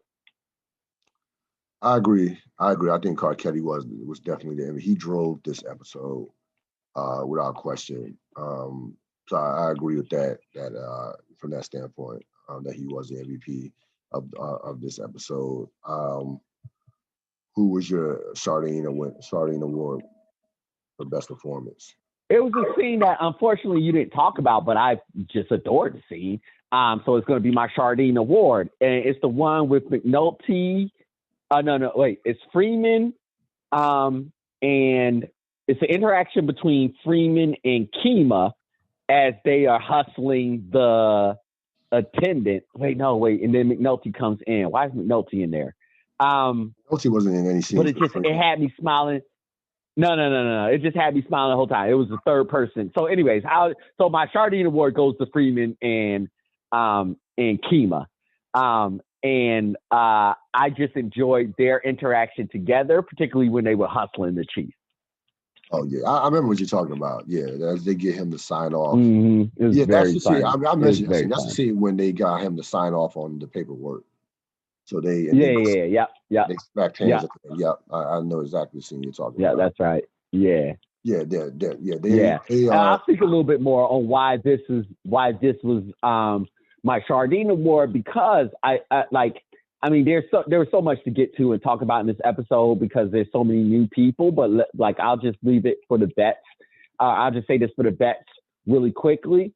In terms of the writers using the time to really establish the new kind of layout, what was so good about this episode and why I completely understood why Vulture gave it the ranking that it did was the common idea in story writing is you heap more onto your characters, more drama, more things, so that the people aren't invested in them. And I love the approach that they did with these characters. They are returning characters in this episode. It just felt good to see them, and each of them were in a good place, which is not normal. It's not normal for these characters. And so they went the other way. And so while, yes, a lot of my Sardine moment is going to have more quiet, dramatic parts of it, I think that since the writers went the other way, the team went the other way on this, it really stood out, how many of those moments of our returning characters, Kima, Freeman, McNulty, Daniels, everybody at peace with where they were. Hurt, Carver, everybody was just in a different space, but doing well in that different space. And I thought that moment really epitomized that. Yeah, no question. There's no question about it. Everybody. This first episode, everybody was happy as far as where they were at. As far as I see some of our leftover characters, I didn't even think about that over the course of the episode. That you saw that people were, Daniels got his promotion as a major. McNulty's in a peaceful place. For us, in terms of our returning characters, everybody seemed to be in a good place. Now, what about your Sardine Award Yeah, that's right. You did have Charlene. I gotta get. Oh, I did. That's what Yeah, I did. Yeah. I'm sorry. I forgot. So my Charlene was, of course, was Randy. I thought that last scene, the actor. Again, I hope I'm getting his name right. Maestro Great Harold. scene. Tremendous. Just just acting without saying anything. It seemed that it was just effortless in regards to that. But that takes a lot to kind of show that type of emotion without saying anything, and you could just see it all over his face. Yeah, this episode was much better than I will say that this episode was better. I was into this episode more now than I feel like I was even when I watched it multiple times. I think that it moved quicker than even though it's laying out a lot of pieces and kind of giving you breadcrumbs on certain pieces. I felt like it did for the first episode of a Wire season. I thought it was pretty fast moving, to be honest with you. All right, so I have a final thought. When you're ready. Okay, and I want to mention a couple things before you get to that. Yep. And I have a question for you. So this began, HBO started experimenting with the on-demand with this. So if you had HBO, you were able to see episodes 6 days ahead of viewing. So you could see it. So instead of, so you could see an episode on Monday morning. You see an episode on Monday morning. Were you one of those that would wait until Sunday night, or were you there like Sunday at midnight to see the following episode? I honestly can't remember, Ril. You know, anybody listening to this who is not of our age is like, we might as well be talking about the Telegraph. That's like not even a thing that people even think about anymore. Oh man, yeah. But so, I do remember that. I honestly can't remember. HBO started again. It was some. I give HBO a lot of credit. Of course, because remember they're trying to draw up. Of course, they're trying to draw up. Ratings were never good with The Wire, as we all know. One of the reasons why they had to continuously fight for the seasons to get renewed every season, especially after season 3. But it actually was smart, because I was a number of people I talked to were like, yeah, after Sunday Night Football, 12 o'clock, 12:01, I was right there, waiting to watch the following week's, the next week's episode. And now it's funny because years later, you have these shows like Power and some other shows where 12:01 Saturday night, you can see the episode and don't have to wait until Sunday night. So from that standpoint, HBO was ahead of its time. Also, my McNulty point, I almost forgot that. So you will not see a lot of Jimmy McNulty in this season. The reason for that, McNulty at the end of season 3 was homesick. He's from London, so he was homesick.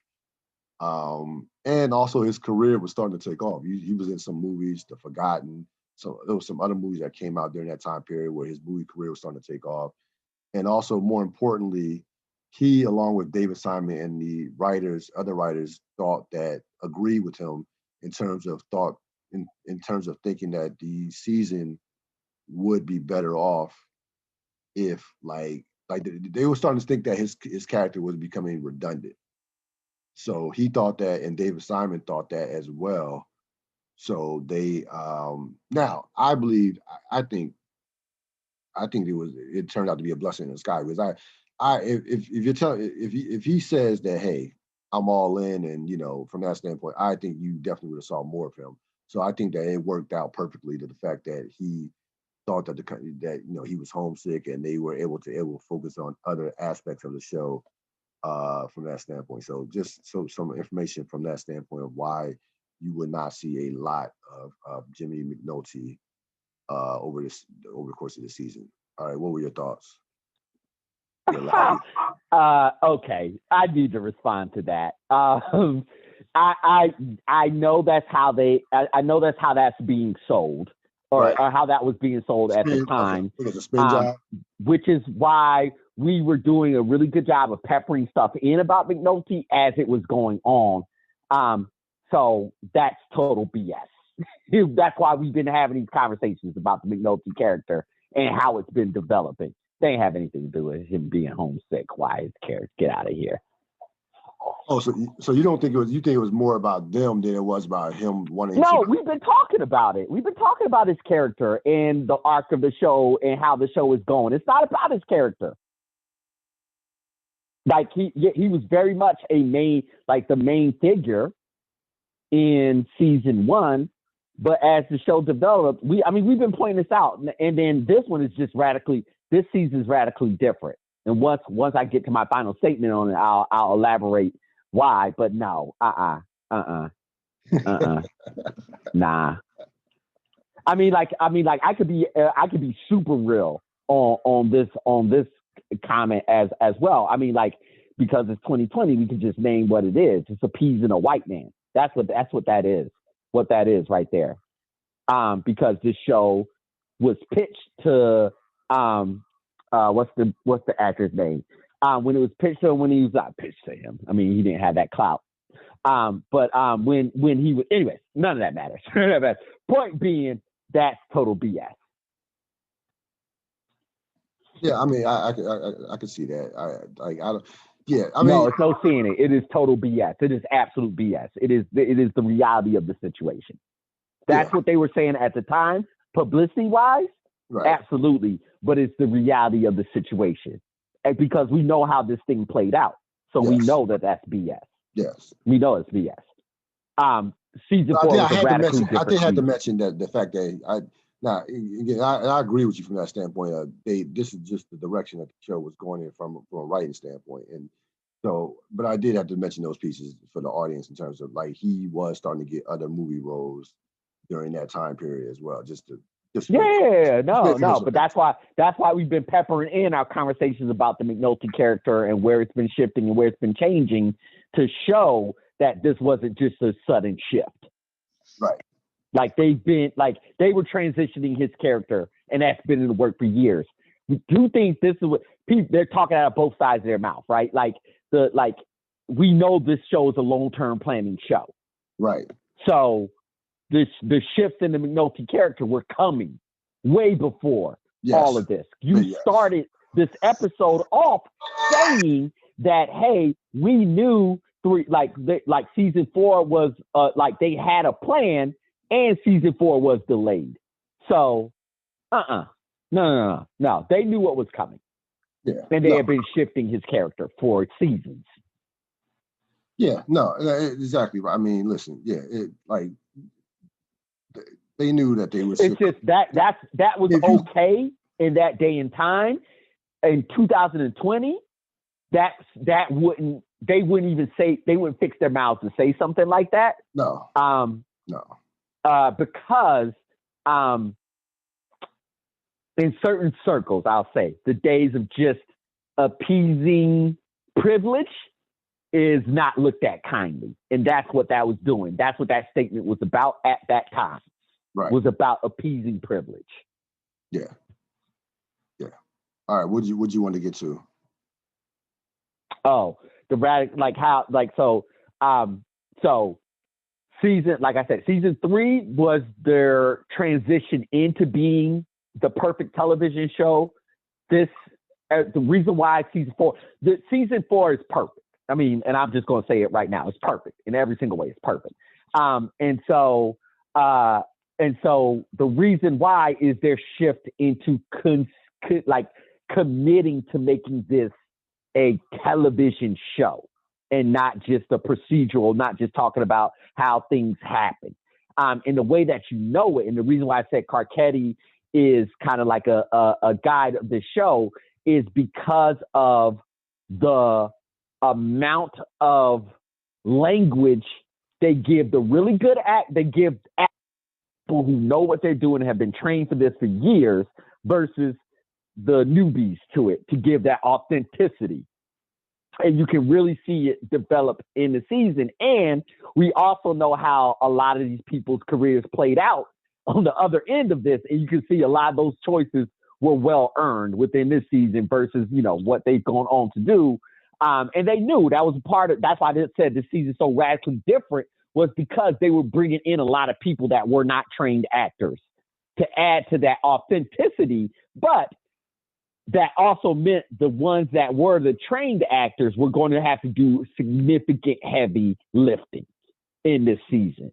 And so they get a real chance to shine. And you see people like, why am I forgetting Karketi's, what his character, the actor's real name. Adian Gillian. I think it's Adian Gillian. Thank you. Yeah. Adian Gillian. It is Adian Gillian. For Karketi, and then who was the other one that I wanted to lift up? Oh, and you see it with like Daniels. And so like in this season. So pay attention. The show is it's radically different in its approach to casting, but they became dominant in the way in which they structured shots and structured a show because of the limitations of some of their cast members. The way that they structured some of the shots, structured some of the way that the show flows, and then particularly who gets how much dialogue and when, they become dominant at this. And a lot of it was because of the unique structure in which they wanted to set up. And then my final point on this is this is when The Wire really became that show that was just like, oh, like this is a place where a lot of people of color, particularly African-American actors, were coming to congregate because there was things that they could actually do and say. This is that point. And that's why I had to go so much after the McNulty character and the Adian Gillian, is because there were two dichotomies that were happening. One was, we want to give people who don't usually get a shot, and they're not a shot. We want to tell their stories. We want to have them a part of the storytelling process, versus this one character of privilege who wanted to be more of the show, and it was becoming very much less about that character and something more culturally important. So that's what was, that's why I had to, So show radically different, amazing, perfect season, absolutely perfect season. So all of these could be number one episodes for all I care. 1, 2, 3, all of these are top 5 episodes. There's literally technically nothing wrong with this season at all. Like, it's perfect. It's ridiculous. So that's why it's such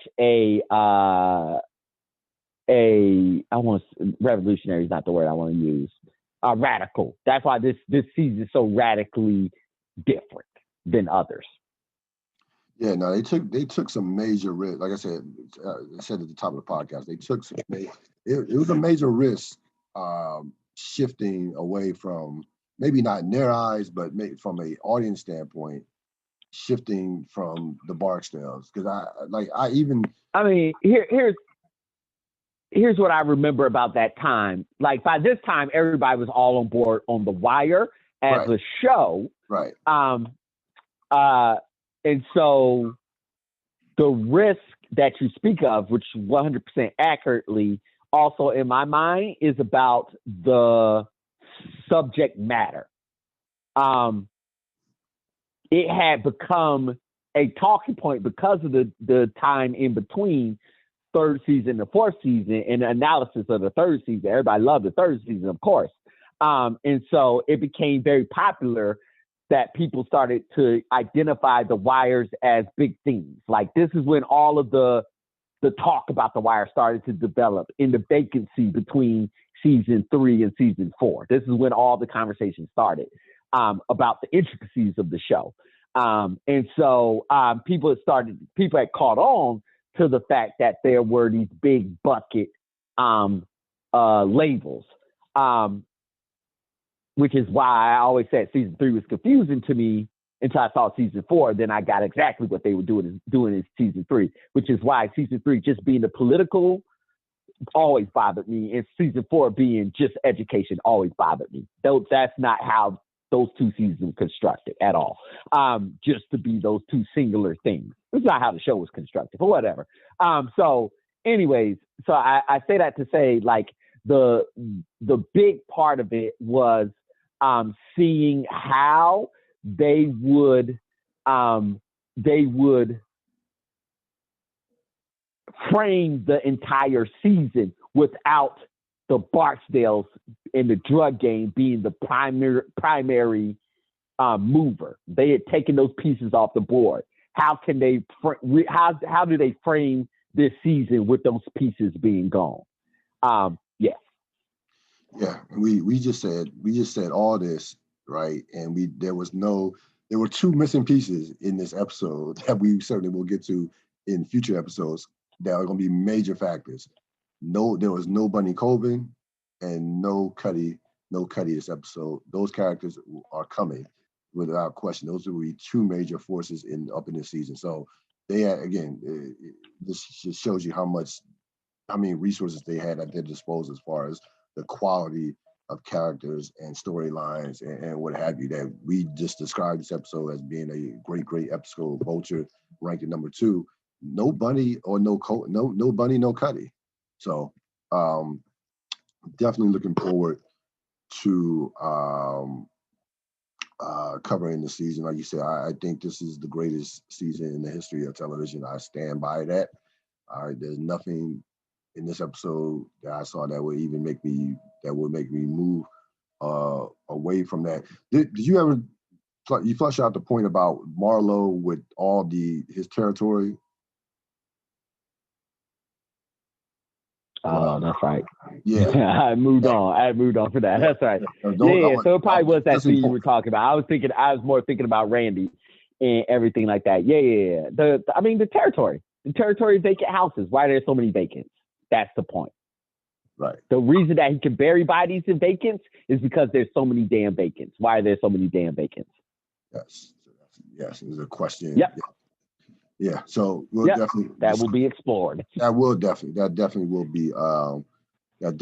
be. But it's also it's also a question that doesn't necessarily have a resolution. No.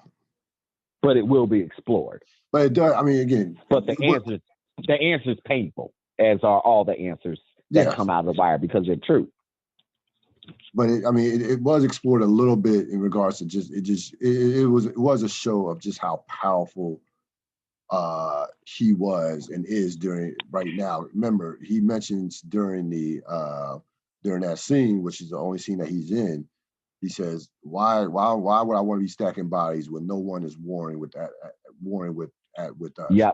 Nobody. You're focusing on Marlo. Marlo has the ability to kill a lot of people. Absolutely. That's not, when I'm talking about the vacant, it's like, okay, yeah, I know. Why are there so many vacants for him? Why are there so many vacants for him to put so many bodies into? Got you. Yes, that's it. Yeah. Absolutely. Absolutely. Yeah. He can kill as many people as he wants to kill. But the point is why, the reason he can hide the bodies so successfully is because of these vacants. Yes. Why are there so many damn vacants? Yeah. Now that will be definitely. That'll be like an overarching thing that they'll be talking about throughout the show. Absolutely. No question about it. It connects with the politics heavily. Yeah, absolutely. No, without question. That's going to wrap it up for this latest edition of the Ril Dil podcast, The Wire Remix, Season 4, Episode 1. We will, of course, be back with Episode 2, Soft Eyes. And as always, thanks to Robert Sapp. All right, sir. Appreciate you. Be safe, be healthy, and let's go Buffalo. Yeah, you gotta get. Why not? Why not get that in? Thanks to Robert Sapp. I will be back. We'll be back next time with another episode of The Wire. As always, you can subscribe to my YouTube channel, youtube.com/Ril Dil podcast. I will catch you next time. This episode will be up before the end of the night. I promise you that. That's going to wrap it up for me. Surreal Joe Quinn. Have a great, great rest of your evening. And next time, well, you will hear from me before the new year. So I'm not gonna say Happy New Year as of yet because I have another podcast coming this week with a lot to talk about in terms of sports and some pop culture. That's gonna wrap it up. I am out.